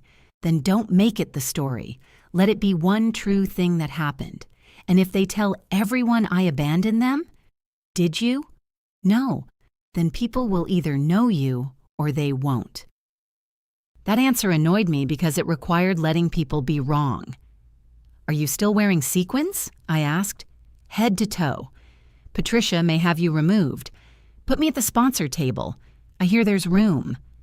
After the call, I opened the hall closet where Tom's suits hung. I had no reason to do it except that Ruth had left me with too much quiet. The charcoal suit still held the shape of his shoulders. In the pocket, I found a folded tissue and a peppermint fused to its wrapper. The blue jacket smelled only like dust. I sat on the floor with both garments across my lap. For 5 years, I had told myself I kept them because Adam might want them. He was broader than Tom and 2 inches taller. The sleeves would never fit. I knew that. Still, usefulness had been my excuse for not deciding. I carried the charcoal suit to the guest room and laid it on the bed for Jean. She could choose whether to keep it. The blue jacket went into a donation bag. 1 jacket. That was enough grief for a Monday. The next morning, Marissa texted me directly. "Do you know which shuttle Sandra and Paul need?" I replied, "They're in confirmation and accessibility details are under transportation. Tab 2. She sent a thumbs up. 20 minutes later, "Do they need pickup from the train station?" Arrival schedule. First page. Another thumbs up. Then, "The shuttle company says the reservation is in your name." It was. I sent her the confirmation number and called the company to authorize Adam as the new contact. The representative asked whether I was canceling my involvement in the event. "I'm attending," I said. "I'm no longer managing it." There was an awkward pause. "Congratulations?" That's what I've been telling myself. On Wednesday, Patricia called to ask whether I had already purchased the welcome bag snacks. No, the spreadsheet lists prices. I compared them. "But you didn't order?" "No one asked me to." She exhaled. I thought the check marks meant they were done. They mean I checked the prices. Vanessa thought everything on the list was completed. Then Vanessa should read the key at the bottom. A silence. "Oh," Patricia said. I could hear papers moving. "Blue is completed," I said. "Yellow is awaiting approval. Nothing is ordered. There's a great deal of yellow." "Yes." "Why didn't you tell us?" I gave them the folder and explained what was in it. They were upset. So was I. Patricia's voice sharpened. "I am trying to keep this wedding from turning into a disaster. The guests will have dinner, music, and somewhere to sit. It will not be a disaster because they don't receive crackers in a canvas bag. It's not about crackers. It's about hospitality. Then be hospitable." She did not like that. Neither did I. I was beginning to hear cruelty in any sentence that felt satisfying. "Patricia," I said, softer, "I'm not refusing to tell you what I know. If something is unclear in the folder, ask me. I won't leave you stranded, but I'm not taking the jobs back." She was silent long enough that I wondered whether the call had dropped. "Vanessa gets overwhelmed," she said at last. "I know. She likes everything a certain way. I know that, too. I've always just handled the extra." The sentence held more than wedding bags. I looked at the blank space where my lists used to be. That's probably why she thinks the extra handles itself, I said. Patricia did not answer. The family group thread grew frantic. Arthur's girlfriend was definitely Corinne and possibly no longer attending. Aunt Jean threatened to bring her own folding chair because nobody could confirm whether the ceremony seats had backs. Marissa accidentally sent everyone a private message complaining that Eric was phoning in the transportation spreadsheet, followed by a second message asking us to disregard it. Eric replied, "I'd like everyone to know I'm phoning it in from work." Dennis sent a photograph of a chair. For the first time in days, I laughed without feeling guilty. Adam did not call. I saw evidence of him through other people. He had confirmed the shuttle. He had reserved a restaurant for the rehearsal dinner, a brick-walled Italian place near the hotel.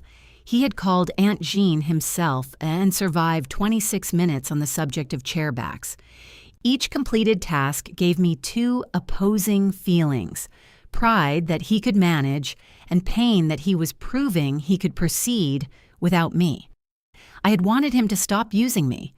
I had not considered what it would feel like when he did. On Friday afternoon, Vanessa called. Her name surprised me so much that I nearly dropped the phone. "Hello? Did you tell Adam you wanted round tables?" No greeting. No careful voice. "No, he says we picked round because you thought long tables were cold. I told you I had never felt rejected by a rectangle." I remember. He wasn't part of that conversation. I told him about it afterward. Then perhaps he misunderstood.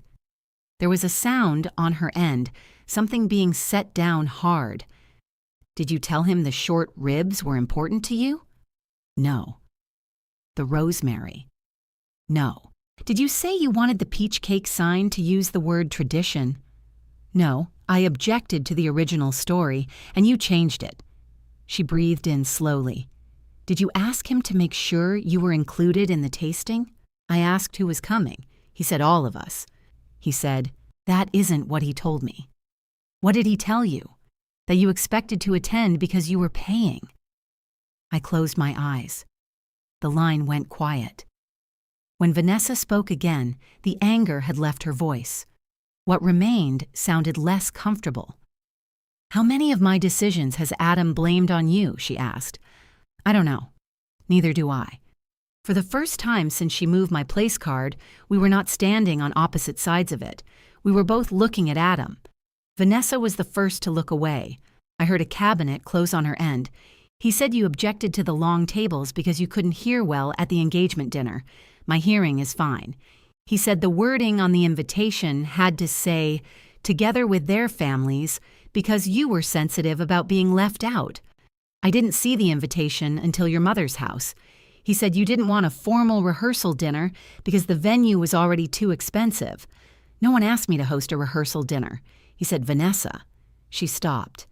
"How long is this list?" "I don't know yet." The anger returned, but it had moved away from me. "I asked him to go through the planning binder with me," she said. "Every time I mentioned a compromise, your name came up." "What did he say when you questioned him?" "That I was twisting things because of what happened at the tasting. And then he left." "Where did he go?" "I don't know." I looked toward the window as if Adam might appear in my driveway simply because two women were discussing him. "Did you call me before or after he left?" I asked. "After." "Does he know that I'm talking to you?" "No." The answer changed the shape of the conversation. Vanessa and I had never spoken about Adam without his knowledge. We had certainly never compared his versions of us. "I don't want to be part of a private case against my son," I said. "This isn't a case. It sounds like one. I'm asking what actually happened." "So am I." She went quiet. I sat down at the kitchen table in the chair where Adam had asked me for the money. "Why did you believe him?" I asked. "That isn't fair. It's not an accusation. You did have opinions. Of course I did. I'm alive. You told him you wanted to be involved in important decisions. I told him I did not want to write checks and be informed afterward. That sounds like a condition. It was a request for basic respect. To you, Yes, Vanessa. To me. Who else would I be speaking for? I heard her breathing change. That's the problem, she said. Everything with you can sound reasonable. Then Adam comes home saying, Mom might not like the linens, or Mom thinks we should invite more Mercers, or Mom would rather have short ribs. And if I disagree, suddenly I'm the woman ignoring the person paying. I never said any of those things. I know that now. The words were not an apology. They were an admission that made one necessary. Dennis contributed too, I said. My father has nothing to do with this. He sat at the family table. He is my father. I let the silence answer. Vanessa sighed. I know how that sounds. It sounds accurate. I wasn't thinking about my dad as a sponsor. No, you were thinking about him as family. He didn't attach himself to every decision. Neither did I. I thought you had, because Adam told you I had. Yes, and you decided to punish me for it. I was not punishing you. Then why did you move the card? I told you. You told me it was a joke.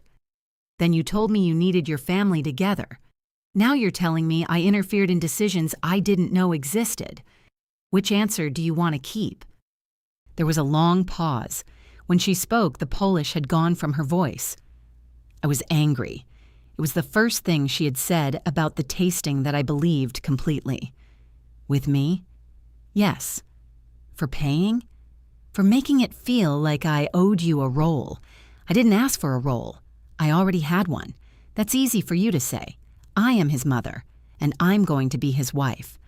Those are not competing jobs unless somebody makes them compete. He does. The word came out fast. Neither of us spoke. I had spent years believing Adam avoided conflict. Sitting there, I saw the more uncomfortable truth. He did not avoid it. He relocated it. Vanessa's voice softened. Whenever I pushed him to make a decision, he brought you into the room. Not literally, but there you were. Your opinion, your money, your feelings. I started feeling like I was marrying both of you. And instead of asking me whether any of it was true, you moved my place card. Yes, I appreciated the answer and hated it. I'm not ready to tell you that's all right. I didn't ask you to. That's the first sensible thing either of us has said. A breath escaped her that might have become a laugh under different circumstances. I need to go, she said. Where? To find Adam. Vanessa. What? Do not tell him I called him a liar. Did you? No. I said he moved conflict. That's a lot of syllables for liar. Marriage requires vocabulary. She almost laughed. I heard it stop. Elaine, I still think returning everything 3 weeks before the wedding was cruel. And I still think what you did was cruel. So we're not okay. No. All right. We ended the call without saying goodbye. Adam phoned 40 minutes later. What did you say to Vanessa? There was traffic behind him. He sounded as though he was driving. Pull over. I'm fine. Pull over or call me later. He muttered something, but the traffic noise changed. A turn signal clicked, then silence. I'm parked. What did Vanessa tell you? She said you two compared notes. She called me. And you just happened to have a list of everything I ever said? She had the list. He breathed hard through his nose. You could have told her she was overreacting. To what? Wedding stress. Did you tell her I objected to the tables? I said you might prefer round ones. Because of my hearing. That wasn't the main reason. My hearing wasn't any reason. I was trying to help make a decision. Did you tell her I wanted the invitation wording changed? She wanted, with joyful hearts. You told me that phrase sounded like an organ transplant charity. I told you that 6 years ago when your cousin used it. It was still your opinion, not about their invitation. Do you hear yourself? Yes. I'm the only one here listening. He went silent. I could picture him behind the wheel, one hand gripping the top, mouth set in the stubborn line he inherited from me rather than Tom. She says she can't trust me, he said. That sounds serious. You think? I'm not going to tell you it isn't. Are you happy? The question was so ugly that I knew it came from panic. No, you wanted her to see me differently. I wanted you to see me. Mom, you brought me into arguments I wasn't having. You gave her reasons to resent me, then asked me to be nicer so she wouldn't. What part of that was supposed to make me happy? I didn't know she resented you. You knew enough to ask me not to make a scene. He had no answer. A horn sounded in the distance. I have to go, he said. Then go. He hung up first. That evening, I took the peach cake recipe from the counter and placed it in a drawer. I did not decide against making the cake. I simply could not stand to look at Tom's handwriting while I was angry with our son. At 8, someone knocked. Adam stood on the porch.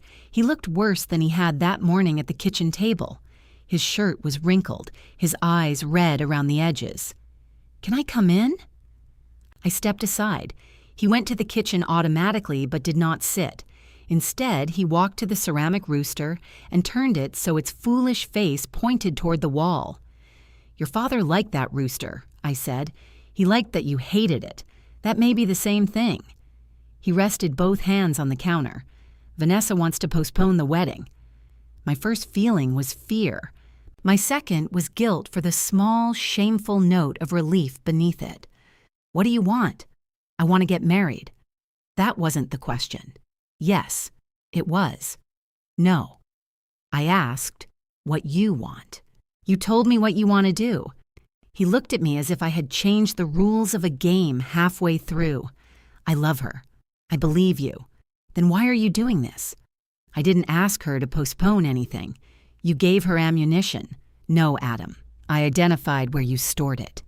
He walked to the table and pulled out a chair, but remained standing behind it. I said your name because it ended arguments. That is not the defense you think it is. She cares what you think. She cared who was paying. He flinched. I didn't mean it like that. Neither did she, apparently. He lowered himself into the chair. For a while, neither of us spoke. Finally, he said, the table thing was stupid. She wanted long tables. I thought round would be better because people could talk. She wouldn't let it go, so I said you preferred round. And the short ribs? I wanted them. The rosemary? I didn't. The invitation? I thought, together with their families sounded better. The rehearsal dinner? He rubbed his face. I didn't want a formal one. We were already spending too much. I sat across from him. You used my voice because you didn't trust your own. I used your voice because she listened to it and hated me for it. I didn't know she would take it that far, but when she did, you protected her from my reaction. His eyes filled. He looked away quickly. I froze. You chose. All right. He struck the table once with the flat of his hand. I chose wrong. Is that what you need? No. I need you to understand why. I was trying to keep the peace. There was no peace. There was only silence where you should have been. He stood again. I can't fix this with you tonight. I didn't ask you to. Vanessa's waiting. Then go talk to her. He made it halfway to the door before turning back. Do you want us to get married? My answer mattered too much for speed. I want you to stop asking women to make your choices feel harmless, I said. If you can do that before the wedding, get married. If you can't, changing the date won't save you. He stared at me. Then his gaze moved past my shoulder to the hallway. Do you still have Dad's cufflinks? Yes. I wanted to wear them. I went to my bedroom and opened the top drawer of the dresser. The cufflinks sat in a small wooden box beside Tom's watch. They were plain silver squares, scratched at the corners. When I handed Adam the box, his face tightened. You're still giving them to me? They're yours. Even if the wedding doesn't happen, they're still yours. He closed his fingers around the box. For 1 second, he looked young enough that I wanted to pull him against me and promise he had not damaged anything beyond repair. That was the old reflex. Turn consequence into comfort before it had time to teach him its name. I kept my hands at my sides. Adam nodded once and left. 10 minutes later, Vanessa sent me a message. We are not postponing. We are talking. I typed 3 different answers and erased them all. In the end, I wrote, "Good. Make him use his own words." Vanessa replied with a single period. A few seconds later, it disappeared and became, "He is." Then, "It's exhausting." I smiled despite myself. I did not hear from either of them the next day. I received 3 messages from relatives, 1 invoice from the venue, and a photograph of Aunt Jean's slow cooker strapped into the passenger seat of her car. "Taking the train seemed complicated," she wrote. "You said you were taking the train. I changed my mind when I remembered other people use it." Jean arrived the following afternoon wearing emerald green, not a subtle green. It was the color of a traffic light giving permission.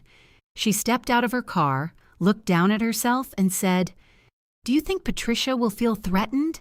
I think aircraft may try to land on you." Good. She opened the passenger door and lifted out the slow cooker. A stack of folded towels had been wedged around it for protection. "The beans survived," she announced. "Thank God. I know you're mocking me. You won't be when everyone else is eating wedding salmon and we have beans. They're serving short ribs, too. Then the beans can be breakfast." She hugged me with one arm, the slow cooker between us. Jean looked more like Tom than Adam did. The same square hands, the same gray eyes, the same habit of examining a room as if somebody had recently moved something without permission. She carried her suitcase into the guest room and stopped when she saw Tom's charcoal suit lying on the bed. For once, she had nothing to say. "I found it in the hall closet," I said. "I thought you might want it." She set down the suitcase. The jacket made a hollow shape across the quilt. Jean touched one sleeve. This was the suit from his memorial. Yes. He hated this suit. He said it made him look like a bank manager. He looked like a bank manager who'd stolen someone else's trousers. I laughed. Jean did not. She slipped one hand into the jacket pocket and found the fused peppermint. "Still disgusting," she said softly. "You don't have to take it. What would I do with it?" "I don't know. That's why I'm asking." She looked at me. "What would you do with it?" "Keep it another 5 years, apparently. That isn't doing." "No." Jean removed the peppermint, carried it to the wastebasket, and dropped it in. "I'll take the suit," she said. "There's a program near me that helps men dress for interviews." I nodded. "You could have done that here." "I could have, but you needed me to make it not feel like giving him away." My eyes stung. Jean folded the jacket with more care than I expected. "He isn't in the suit, Elaine. I know. Knowing is overrated." She shut the suitcase on top of it, then looked at me again. "Now tell me what happened." "Nothing happened. You bought hazelnut coffee." I stared at her. "You hate flavored coffee," she said. "You only buy it when you're trying to become a new person." "I have never tried to become a new person. You got bangs in 1989. Everybody had bangs in 1989. Not like those." I sat at the edge of the bed. Jean remained standing. "Who upset you?" I told her. "Not every detail." I left out Adam's request for money because it still felt private, though I was beginning to question whom that privacy served. I told her about the tasting, the card, and the folder. Jean listened without interrupting. Like Ruth, she became quieter as she grew angrier. When I finished, she opened her suitcase. "What are you doing?" "Finding my good shoes. The wedding is Saturday. I'm going to Vanessa's house." "No, you are not. I only want to see where she puts me." "Jean, she can move my place card to the parking lot. I'll be waiting." I caught her wrist before she could remove a shoe. I handled it. "You kept paying." I kept my promise. To people who didn't keep theirs. What did they promise? To treat you like a human being. The plainness of it hurt. I released her wrist. "Adam and Vanessa have enough to work through without you arriving in combat footwear. These are orthopedic. They're aggressive orthopedic." She sat beside me. "Tom would have lost his mind," she said. "Tom would have made a speech. He would have made several, most of them repetitive. And he would have enjoyed every minute." Jean leaned her shoulder against mine. "Adam isn't Tom." "No." You kept expecting him to be. I expected him to speak. That would make him unlike Tom How. This time I laughed hard enough to wipe my eyes. The wedding schedule arrived that evening. Vanessa sent it directly to me, not through the group thread. Family photographs, 3:15. The names beneath the heading included Patricia and Dennis, Marissa and Eric, Lauren, Jean, Sandra, Paul, several other Mercers, and me. At the bottom, Vanessa had added, "Elaine, please come at 2:45 if you'd like time with Adam before photos. No tasks, just come." I read it twice. Jean read over my shoulder. "Is that an apology?" "No." "Good. It needs work. It's something. So is indigestion." I did not answer Vanessa immediately. I did not want gratitude to become another reflex. After dinner, I wrote, "I'll be there at 2:45. She replied, "Thank you." On Thursday, I began the peach cake. The final cake needed to cool completely before I transported it, so I baked 2 layers in the morning and a third in the afternoon because the first one split. Tom's recipe included no guidance for layer construction. He had always served it directly from a square pan with a spoon. Jean sat at the kitchen table snapping beans and criticizing my technique. "You're folding too hard. You haven't baked this cake since 2004. It collapsed in 2004 because you folded too hard. It collapsed because Tom opened the oven 6 times. He was checking it. He could check through the window. He didn't trust the window. By noon, the kitchen smelled like peaches and cinnamon. Flour dusted the counter. The old box fan in the window pushed warm air through the room. For the first time since the tasting, the cake felt like Tom again instead of Vanessa's wedding decoration. Jean held up a bean. Too long? It's a bean. That isn't an answer." My phone rang. "Patricia." Jean narrowed her eyes.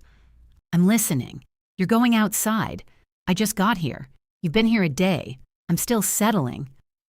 I pointed toward the screened porch. She carried the beans out with exaggerated dignity. "Hello, Patricia." "Elaine." "I hope I'm not interrupting. I'm baking." "Oh, the peach cake. How is it? Fighting tradition?" She gave a nervous laugh. "I wanted to ask about the rehearsal dinner." "What about it?" "We moved the reservation." I waited. "The Italian restaurant could only seat 18 in the private room," she said. "Adam had counted the wedding party, but not their spouses." "That sounds like Adam." "We found a larger room at the hotel. That sounds sensible. It's a buffet." "Also sensible." "Vanessa is disappointed." "I'm sorry. I thought perhaps you might know a way to make the room feel less hotel." I looked at the flour on my hands. No, the word hung there. "All right," she said. Then, unexpectedly, "I didn't call to make you fix it. You asked me how to fix it." "I suppose I did." She sighed. "This is harder than I thought." "What is?" "Not assuming another woman will handle whatever I don't want to." I sat down. Through the glass door, Jean was pressing her ear against the screen. "Did Vanessa tell you to call?" "No, she told me not to." That surprised me. Patricia continued. "She said, we need to stop treating you as wedding infrastructure." Her words? "Yes. She works in branding. I don't always understand her. I'm beginning to." There was a pause. "I should have spoken at the tasting," Patricia said. "Yes." I was shocked. So was I. And embarrassed. So was I. I thought if I ignored it, Vanessa would realize how awful it sounded and correct herself. But she didn't. No. And neither did you. No. It was not a good apology. It centered Patricia's discomfort and arrived after the work had become inconvenient. It was also honest. "Thank you for saying that," I said. "I know it doesn't fix anything." "No. What would? Different behavior." "That sounds simple. It's terrible in practice." She laughed softly. Before we hung up, Patricia told me the hotel had round tables. "Adam chose them," she added. "Did he?" "He said he preferred them." The sentence should not have mattered. It did. The rehearsal dinner was Friday evening. Jean wore a dark purple blouse rather than emerald, which she described as an act of diplomacy. The hotel's private room looked exactly like a hotel's private room. Beige walls, patterned carpet, a portable bar standing beneath a framed photograph of a bridge nobody recognized. Someone had tried to improve the tables with bowls of floating candles. 2 had already gone out. "It's intimate," Jean whispered. "It's a conference room. Maybe we'll get name tags." Adam stood near the entrance greeting guests. When he saw me, uncertainty passed across his face before he smiled. "You came. I was invited. Right." He kissed my cheek, then hugged Jean. She held him longer than necessary and whispered something in his ear. He pulled back. "You wouldn't. Try me." "What did you say?" I asked. "Family matter," Jean replied. I looked for my place card. There wasn't one. The seating was open. Adam gestured toward a round table near the front. "I saved you both seats with me and Vanessa." Jean glanced at me, but mercifully said nothing. Vanessa was already seated beside Patricia. She wore a simple white dress and looked tired beneath her makeup. When I approached, she stood. "Hi." "Hello?" Her gaze moved to Jean. "You must be Aunt Jean." "I must. I love your blouse. This is my restrained color." Vanessa blinked. I touched Jean's back. "Sit down." Dinner began awkwardly and improved through carbohydrates. The buffet chicken was better than it had any right to be. Dennis found a microphone in the corner and threatened to sing. Eric hid it behind a curtain. Adam stood to speak after dessert. He thanked the Coles. He thanked the wedding party. He thanked the relatives who had traveled. Then he looked at me. "My mother has done more for me than I have ever known how to ask for," he said. Every head turned. My stomach tightened. Adam held my gaze. "And sometimes," he continued, "I've let her do things I should have done myself. So tonight I'm going to stop before I turn this into another job for her." A few people laughed. I didn't. He lifted his glass. "To family." Not as a word we put on invitations, as something we have to act like. There was no applause, only the soft movement of people lifting glasses. Vanessa watched him with an expression I could not read. Jean touched her glass to mine. "Better," she whispered. After dinner, Adam caught me near the elevators. "Can you come early tomorrow?" he asked. Vanessa said 2:45. Earlier, 2:15. "Why?" "I want to talk before everything starts." The elevator doors opened behind me. Jean stepped inside and held them with one hand. "Is something wrong?" I asked. "No." "Then what do you need?" He looked down the hallway where Vanessa stood talking with her sisters. "My own words," he said. "I finally found some. I'll come at 2:15. Adam nodded. Jean released the elevator doors, which closed between us before either of us could add something that weakened the moment. The next morning, I woke before 6. The house was quiet except for the refrigerator and Jean snoring through the wall with the determination of heavy machinery. I lay in bed listening until the pale strip beneath the curtains turned silver. Tom's side of the mattress had not been his side for 5 years. I had slept in the center after the first winter, then gradually moved back to my old place. The body remembers arrangements the mind claims it has accepted. I showered and put on the gray-blue dress I had chosen months earlier. It was neither bridal beige nor Cole-approved neutral. It had sleeves, pockets, and enough structure to make me stand straighter than I felt. Jean appeared in the kitchen at 7 wearing her robe and one earring. "Is the wedding still happening?" she asked. "As far as I know. Then why are you dressed?" "I'm not dressed. You have foundation on. I'm transporting a cake. The cake can't see you." "I can." She considered that. "Fair." We packed the peach cake in a wide white box. I had glazed the top instead of frosting it exactly as Tom used to, and arranged thin peach slices in a fan over the center. It was not polished enough to compete with the formal cake. That was why I liked it. Jean bent over it. "It's leaning, it is not. The left side is higher, the left side has more fruit, so it's leaning with a reason." I closed the lid. "Your only job is to keep this level in the car. You fired yourself and immediately hired me. I'm asking my sister-in-law to hold a cake. What's the pay?" "Beans." "Done." The venue was 40 minutes away.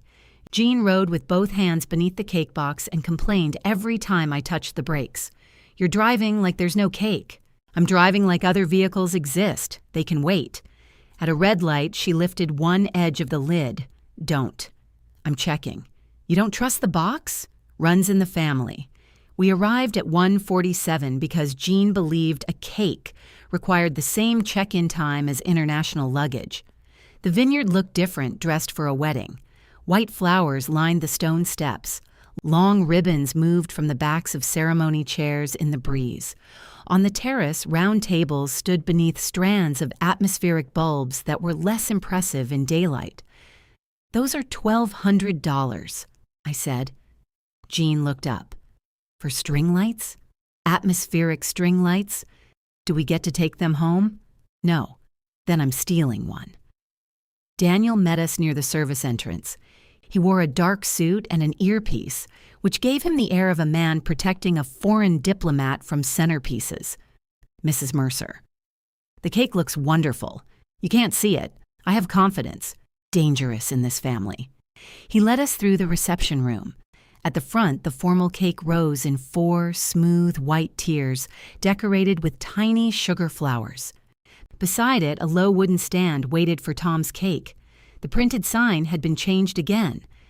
Tom Mercer's peach cake, baked every August for his son, Adam, and made today by Adam's mother, Elaine. I stood very still. Jean read it over my shoulder. "Better," she said.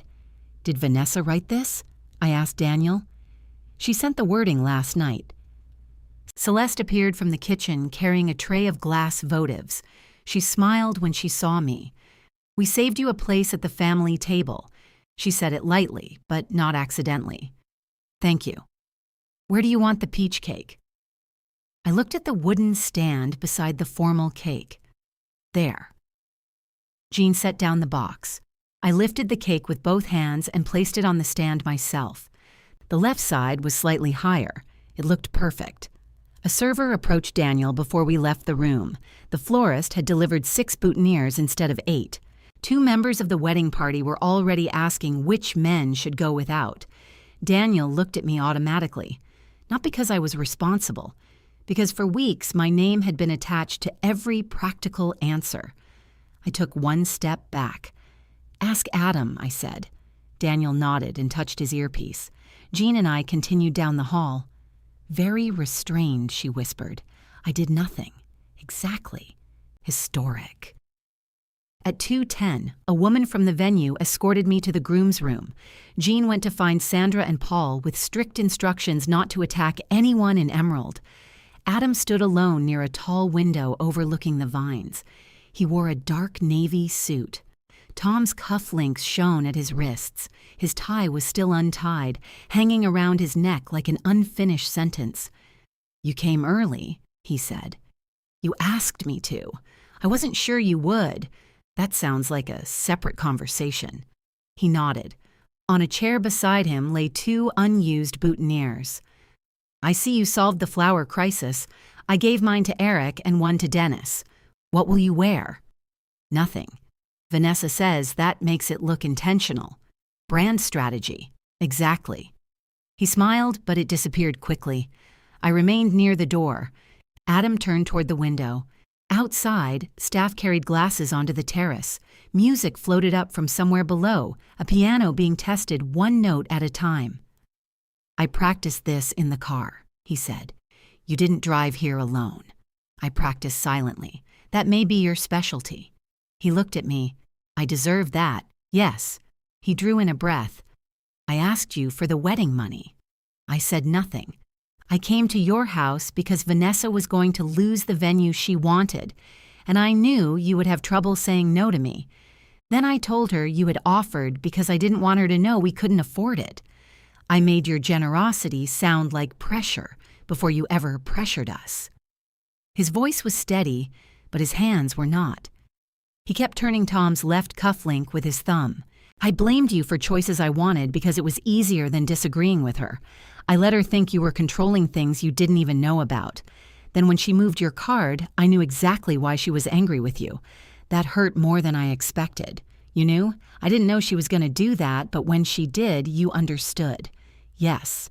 And you still asked me not to make it something. Yes. The room felt too small. Adam looked directly at me.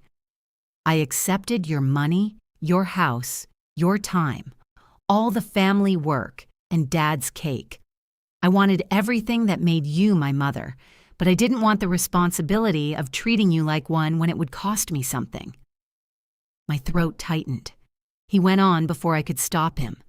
I'm not sorry you felt excluded. I'm sorry I excluded you. I made you the easiest person in the room to disappoint because I thought you'd love me anyway. That was the sentence. Not the perfect one. Not the one that repaired everything. The true one. I walked to the window and stood beside him. Below us, Dennis crossed the terrace without a boutonniere. Eric followed him, wearing one at an angle that made it look as though a white rose was trying to escape his lapel. I do love you anyway, I said. I know, that's not permission. I know that now. He turned toward me. I don't expect you to forgive us because it's the wedding day. Good. I don't expect everything to go back. Also good. Vanessa says you're not going to host Sunday dinners for a while. Vanessa is correct. She thinks we need to wait until you invite us. That would be a first. He accepted that without defending himself. I touched one of Tom's cufflinks. Your father wore these to your college graduation.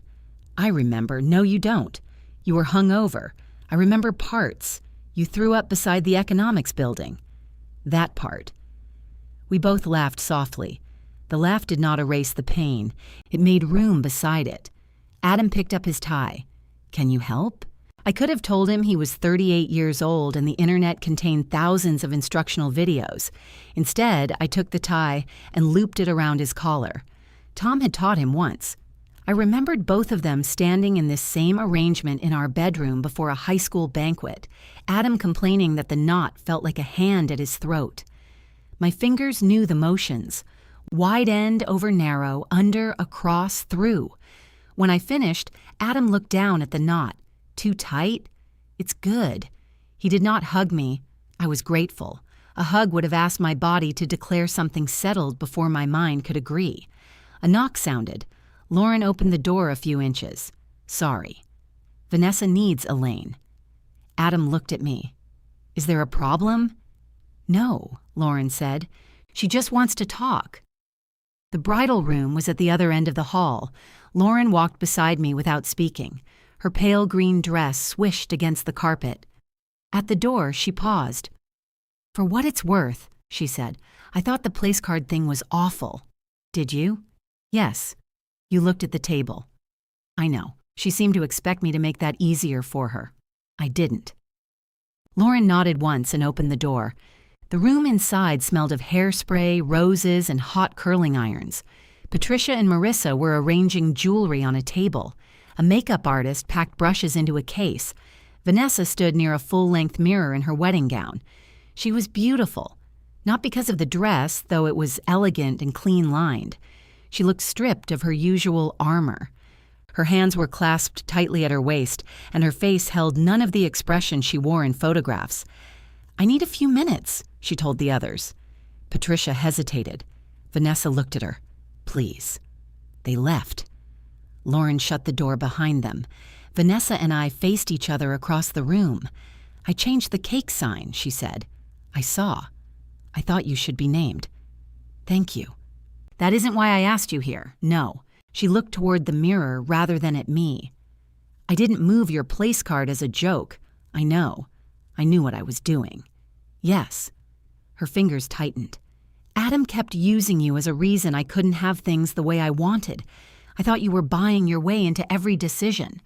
I wanted to show you that paying didn't make you part of my family. Each word cost her something.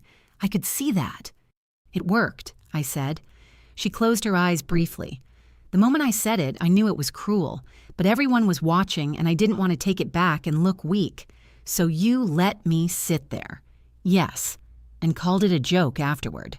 Yes. I waited. Vanessa turned to face me fully. I'm sorry. Not because it became inconvenient. Not because Adam and I fought. I'm sorry because I wanted to hurt you, and I chose the one thing I knew would hurt most. There it was, less polished than Adam's apology, more difficult to hear. Why did you know? I asked. What? Why did you know that would hurt most? She looked down at the skirt of her dress. Because I know how much you want to belong to him. He's my son. I know. No, I don't think you did. Her eyes filled, but she did not cry. Maybe I didn't, she said. I walked to the table and moved a curling iron farther from the edge. It was unplugged. I moved it anyway. I'm not ready to tell you this is fixed. I know. And I won't pretend it is, so your photographs look happier. I'm not asking you to.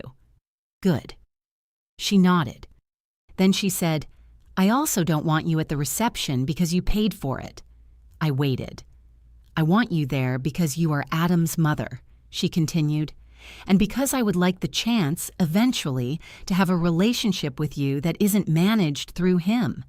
That will require us to be honest. I've noticed, and sometimes dislike each other. I think we can handle that part. I laughed before I meant to. Vanessa did too. A knock came at the door. Patricia's voice asked whether it was safe to return. Vanessa wiped beneath one eye with her fingertip. Are we all right enough to take a picture?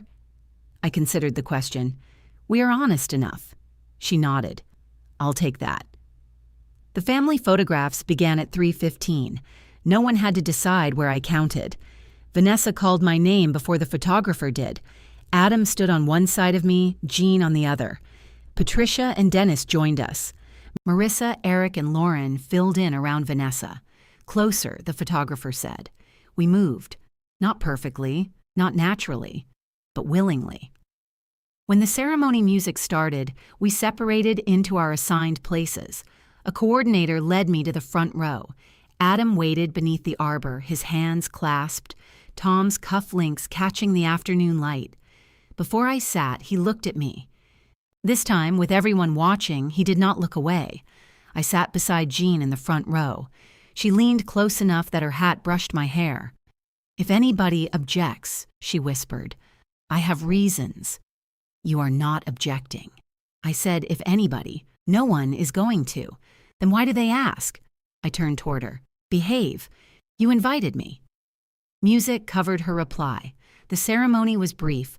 Vanessa had chosen an officiant who had known her family for years, a warm-voiced woman named Paula, who managed to speak about marriage without comparing it to a garden, a journey, or construction. Adam watched Vanessa walk toward him as though the rest of us had disappeared. I had never seen that expression on his face. Not happiness exactly, recognition. For all his failures, he loved her. Vanessa reached the arbor and took his hands. He looked down at them, then at her. She said something too quietly for us to hear. He laughed. The sound loosened a knot inside me. Their vows were not grand. Vanessa promised to say what she needed instead of testing whether he could guess. Several members of her family laughed knowingly. Adam promised to answer honestly, even when honesty made the room uncomfortable. His eyes flicked toward me for less than a second. Jean noticed. Good, she murmured. Paula pronounced them married. Everyone stood as they came back down the aisle together. Vanessa was laughing now, really laughing, her careful face open. Adam looked dazed. When he passed our row, he reached for my hand. His fingers touched mine for only a moment before the procession carried him forward. That was enough. Cocktail hour began on the terrace beneath $1,200 worth of unlit atmosphere. Servers moved between groups with trays. A string quartet played near the vines, and every woman wearing narrow heels discovered the grass at approximately the same time. Arthur arrived with Corinne, whose name he now spelled correctly and whose yellow dress made her easy to locate from anywhere on the property. There's a problem, he told me before saying hello. Congratulations. Our place cards aren't together. That sounds like something to tell Daniel. I don't know Daniel. He's the man with the earpiece who looks as though he knows where everyone should be. Arthur frowned. You did the seating. No, you always do the seating. Not today. Corinne looped her arm through his. We can sit apart for dinner. We've been dating 2 months, Arthur said. That's too early for separate tables. It may be exactly on time, I said. They went to find Daniel. Jean appeared beside me holding 2 glasses of champagne. You enjoyed that? I did. Boundaries are making you mean. I've always been mean. I was simply occupied. We touched glasses. Across the terrace, Patricia was helping Sandra find a seat near the railing. She checked the walkway, moved a chair, and asked Paul whether the distance to the dining room would be manageable. When she looked up and saw me watching, she gave a small nod. Not a performance, not an apology. Different behavior. I nodded back.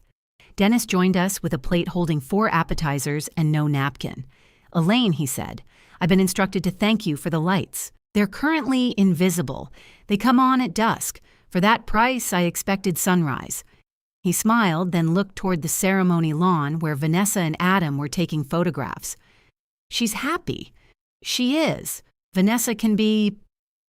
He moved one small piece of pastry around his plate. Certain. So I've noticed. She gets that from Patricia. Of course. I say that because Patricia isn't here. She's 6 feet behind you. Dennis froze. Patricia passed us carrying Sandra's shawl. I heard you, she told him. I said you were certain. You said it quietly. She kept walking. Dennis watched her go. 41 years. Impressive. I've learned nothing. The reception room opened at sunset. A printed chart stood near the entrance. Vanessa and Adam sat at a small table near the dance floor. The Coles and Mercers filled the first 2 round tables beside them. My card was at the table closest to Adam's, between Jean and Patricia. Elaine Mercer. Same name, same gold ink. I placed my fingertips against the top edge but did not pick it up. You planning to move it? Jean asked. No. Shame. Mine's near Patricia. You're beside me. Exactly. We sat. Patricia looked at my card, then at me. Vanessa changed the seating chart herself, she said. I did not ask what it had been before. The atmospheric bulbs came on as the salads were served. For approximately 7 minutes, the terrace beyond the windows glowed beautifully. Then half the bulbs went dark. I watched 3 venue employees hurry outside. Jean followed my gaze. There goes $600, only if atmosphere is priced evenly. Daniel passed our table with his earpiece pressed against one ear. He did not ask me anything. The pear soup came first, then the salad, then servers moved around the room asking salmon or short ribs. Rosemary scented the chicken served to a few guests who had requested it separately.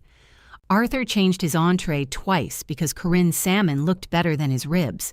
They had been seated together after all. Dinner was imperfect in the normal ways. The rolls ran out at our table. Someone at the back dropped a fork during Dennis's toast. The microphone squealed when Marissa began her speech and again when she tried to fix it. Nothing collapsed. No one needed me to save it. That realization arrived with a surprising ache. For years, I had mistaken being central to every solution for being central to people's lives. Sitting at the table with no assignment, I had to learn another kind of presence. I listened to Jean criticize the potatoes. I asked Patricia about the photographer she had chosen. I watched Adam lean toward Vanessa whenever she spoke, even in a room loud enough that he could not possibly hear every word. I was not useful. I was there.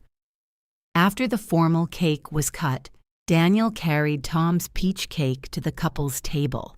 Vanessa looked toward me before touching it. "Elaine," she called. The room did not quiet. Most guests were talking, eating, or lining up at the bar. Her voice reached only the nearby tables. "Should we cut this one too?" "It's cake," I said. "That's generally the next step." Adam laughed. He took the knife and made a crooked cut through the center. Peach glaze ran onto the wooden stand. "Dad would hate that slice," he said. "He would take the knife away from you." "I'm trying. You're failing publicly." Vanessa placed a small piece on a plate and handed it to him. Adam tasted it. His face changed. Not dramatically. His eyes closed for half a second and one corner of his mouth lifted, the same crooked grin Tom had given me across our kitchen when a cake finally held together. "It's right," he said. "I know." Vanessa took a bite from his plate, still better than the formal cake.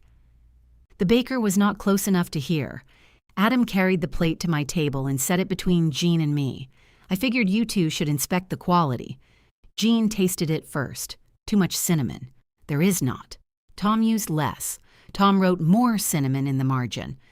He was losing his judgment. I took a bite. The cake tasted of peaches, butter, and every August I had not known I would miss. Jean reached under the table and squeezed my hand. The music began after dessert. Vanessa danced with Dennis first. He looked terrified, though all he had to do was move in a slow circle. Patricia stood near the dance floor giving instructions with her eyebrows. When the song ended, Adam approached me. "Ready?" "For what?" "The mother-son dance. No one told me there was one." "I know. Is this another surprise job? You only have to move your feet. That sounds like labor." He held out his hand. The band began a light, quick jazz number instead of anything sentimental. I recognized it after the first few notes. Tom used to play it while cooking on Sunday mornings, drumming wooden spoons against the counter until I threatened to hide them. I looked at Adam. "I picked it myself," he said. "Did you blame me?" "Only for my sense of rhythm."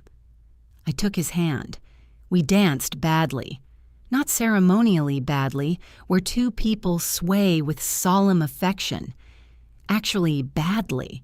Adam turned the wrong direction, stepped on my shoe, and nearly collided with a server carrying empty glasses. "Your father taught you this," I said. Dad danced like a refrigerator falling down stairs. He had confidence. He had gravity. We laughed, and the guests nearest us laughed too, though they could not hear why. Halfway through the song, Adam became serious. "Are we okay?" he asked. "No." His face fell. "We're beginning," I said. He nodded. "I can live with beginning. You'll have to." When the song ended, he kissed my cheek and returned to Vanessa. There was polite applause because that is what people do when a dance ends. It was not vindication. Nobody in the room knew the whole story. Nobody needed to. The evening moved on. Ruth arrived at my table in a bronze dress covered with enough sequins to interfere with nearby photography. She danced with Jean. Patricia removed her shoes. Dennis found the microphone Eric had hidden and sang half of an old love song before Vanessa took it away. At 9:30, Marissa discovered that the welcome bags had been delivered to the wrong hotel. She hurried toward me, stopped halfway, and turned toward Adam instead. I watched him listen. He did not look around for someone else. He called the hotel, spoke to Daniel, and arranged for the bags to be moved in the morning. It took 11 minutes. No guest would have noticed if the bags had never existed. When he finished, Vanessa touched the back of his neck and said something that made him smile. Jean followed my gaze. "He's trainable," she said. "He's a man, not a terrier. I've met both. Terriers take correction better." Near the end of the reception, Vanessa came to sit in the empty chair beside me. Her veil was gone and several strands of hair had escaped around her face. "Thank you for the cake," she said. "You already thanked me. I'm doing it again. You're allowed." She looked toward the dance floor where Adam was attempting to teach Dennis a move neither of them understood. "We leave Monday," she said. "Just 5 days. Nothing elaborate. I hope it's restful. It needs to be. You don't have to explain the wedding to anyone while you're gone. That sounds like heaven." She turned the wedding ring around her finger. "Can I call you when we get back?" "Yes, I mean just a call. Not because we need something." I heard the effort in the distinction. "You can." She nodded. Neither of us pretended the conversation was warmer than it was. When the reception ended, guests lined the stone path with small ribbon wands instead of anything that needed sweeping. Adam and Vanessa walked through together, laughing as the ribbons tangled around them. At the car, Adam looked back. His gaze found me beside Jean. He lifted one hand, I lifted mine. Then he got into the car with his wife. At home, Jean went directly to the kitchen for beans. I took off my shoes and emptied my small evening bag onto the table. Lipstick, keys, 2 peppermints, the place card from the reception. I opened the drawer where I had put the one from the tasting. For a moment, I held both. Then I returned the tasting card to the drawer and left the other on the table. Jean set a bowl in front of me. "Wedding's over," she said. "Yes." "What happens now?" I looked at my name in gold ink. Now we find out what they meant.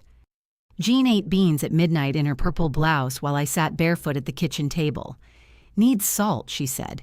"You made them. I know who's responsible." She slid the salt toward me anyway.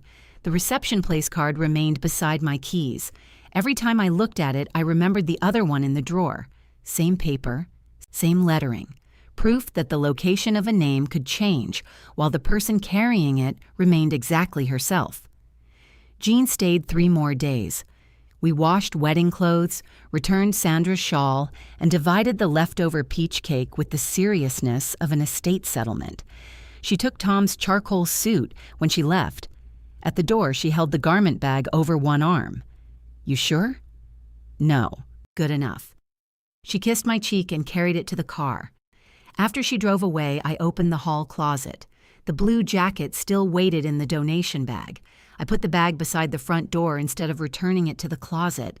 That was as far as I got. Adam sent a message from the airport. Made it.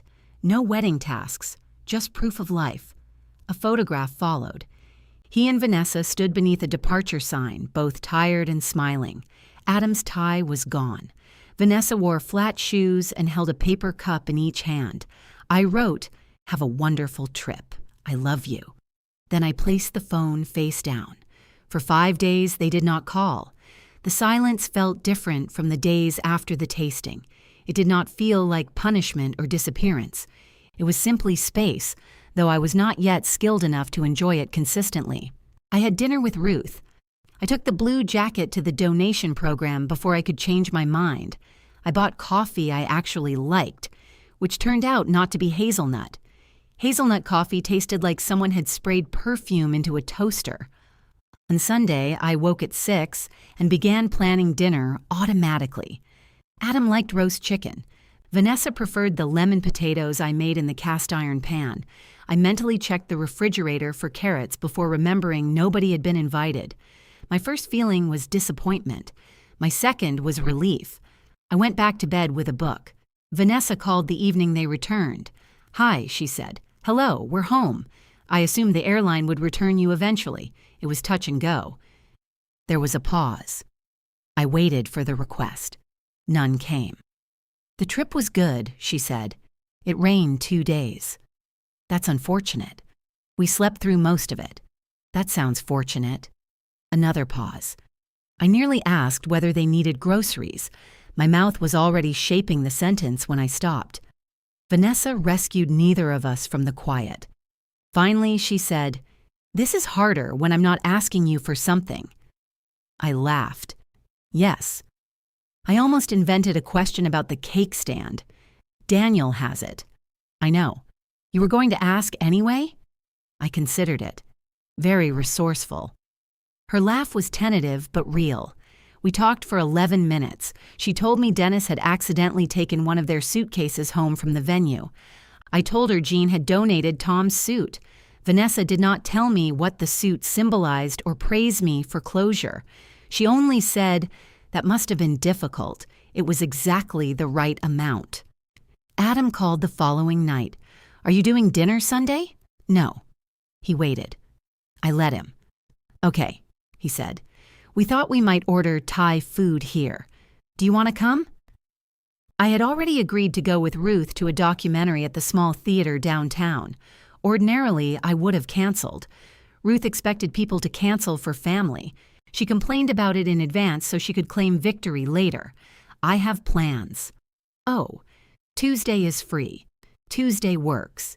He did not ask what plans could possibly outrank him. I did not explain. On Tuesday, I went to their apartment carrying nothing. No wine, no dessert, no container of food for later. It felt as rude as arriving without pants. Vanessa opened the door and looked behind me. "You didn't bring anything. I was told there would be dinner." "There is." "I'm impressed. Don't get used to it." Adam had set 3 places at the small dining table. Takeout cartons covered the counter. He had ordered too much food, including 2 dishes nobody remembered choosing. Dinner was awkward for the first half hour. Every subject had hidden edges. The venue, the wedding photographs, my house, money, family. Even Rosemary had become political.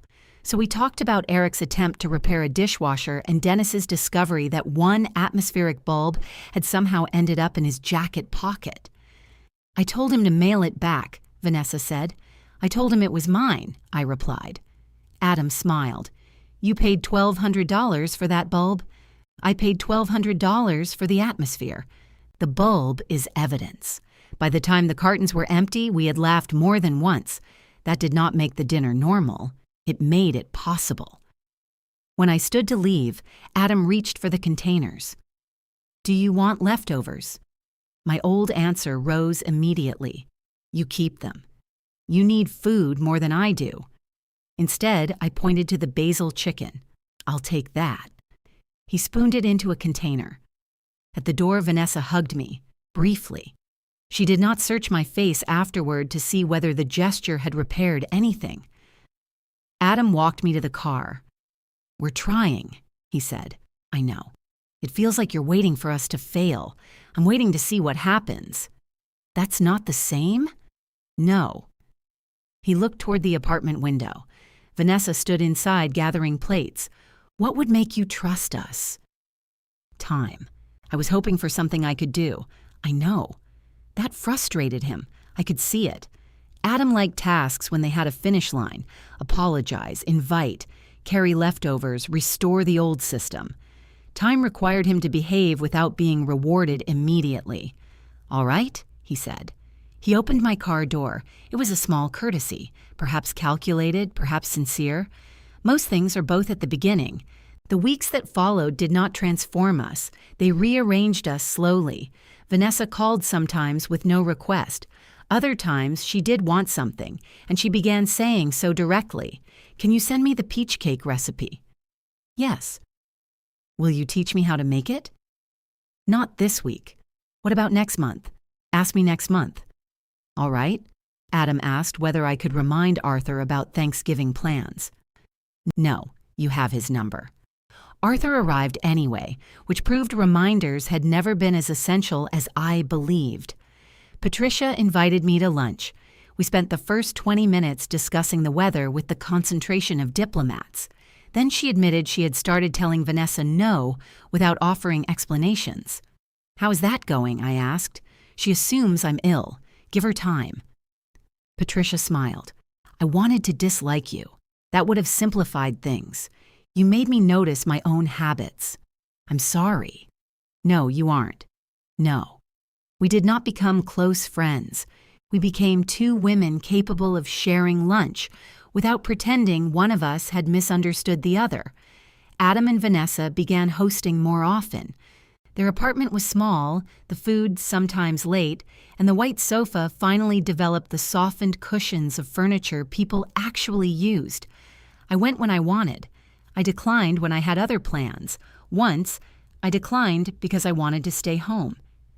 Adam sounded hurt on the phone. "You're doing nothing?" "I'm reading." "You can read tomorrow. I can visit tomorrow too." There was a pause. Then he said, "Right." He did not punish me with silence. He called the next day. That mattered more than any speech. The blue folder returned in late autumn. Adam brought it to my house with the elastic band wrapped twice around the cover. "We finished everything," he said. "The wedding has been over for months." "I know, it was in our hall closet. Then you didn't finish putting it away." He smiled. Inside, the transportation pages had Adam's handwriting across them. Marissa's notes appeared in green ink. Patricia had added receipts. A coffee stain covered Arthur's hotel confirmation. The folder no longer looked like my private record of invisible labor. It looked used. "I thought you might want it," Adam said. "I don't." He nodded and put it into the recycling bin. I watched him do it without rescuing even the folder. By December, the extra room no longer belonged to Tom's clothes. Jean had taken the charcoal suit. The blue jacket was gone. I moved the office desk into the room near the window and left the closet mostly empty.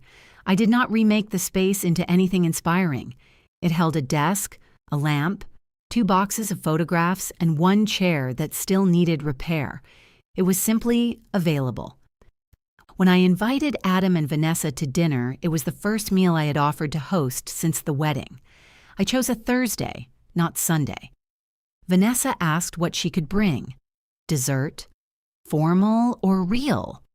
Real. Adam arrived early carrying flowers from a grocery store. The price sticker was still on the plastic. "Vanessa's picking up pie," he said. "She told me to come help. I'm shocked she trusted you unsupervised. She gave me written instructions." He put the flowers in a vase while I finished the chicken. "No rosemary. Set the table," I told him. He opened the sideboard for napkins and found a small packet of blank place cards. I had bought them that afternoon, not because anyone needed assigned seating for 3 people, because I wanted to know whether the symbol still belonged to the worst thing that had happened around a table. Adam held them up. "We're using place cards?" I thought it might prevent confusion. "There are 3 chairs. Vanessa is decisive." He found a pen and wrote our names. His handwriting was nothing like the gold calligraphy from the wedding. The letters were large and uneven. He carried the cards to the table, then stopped. Where should everyone sit?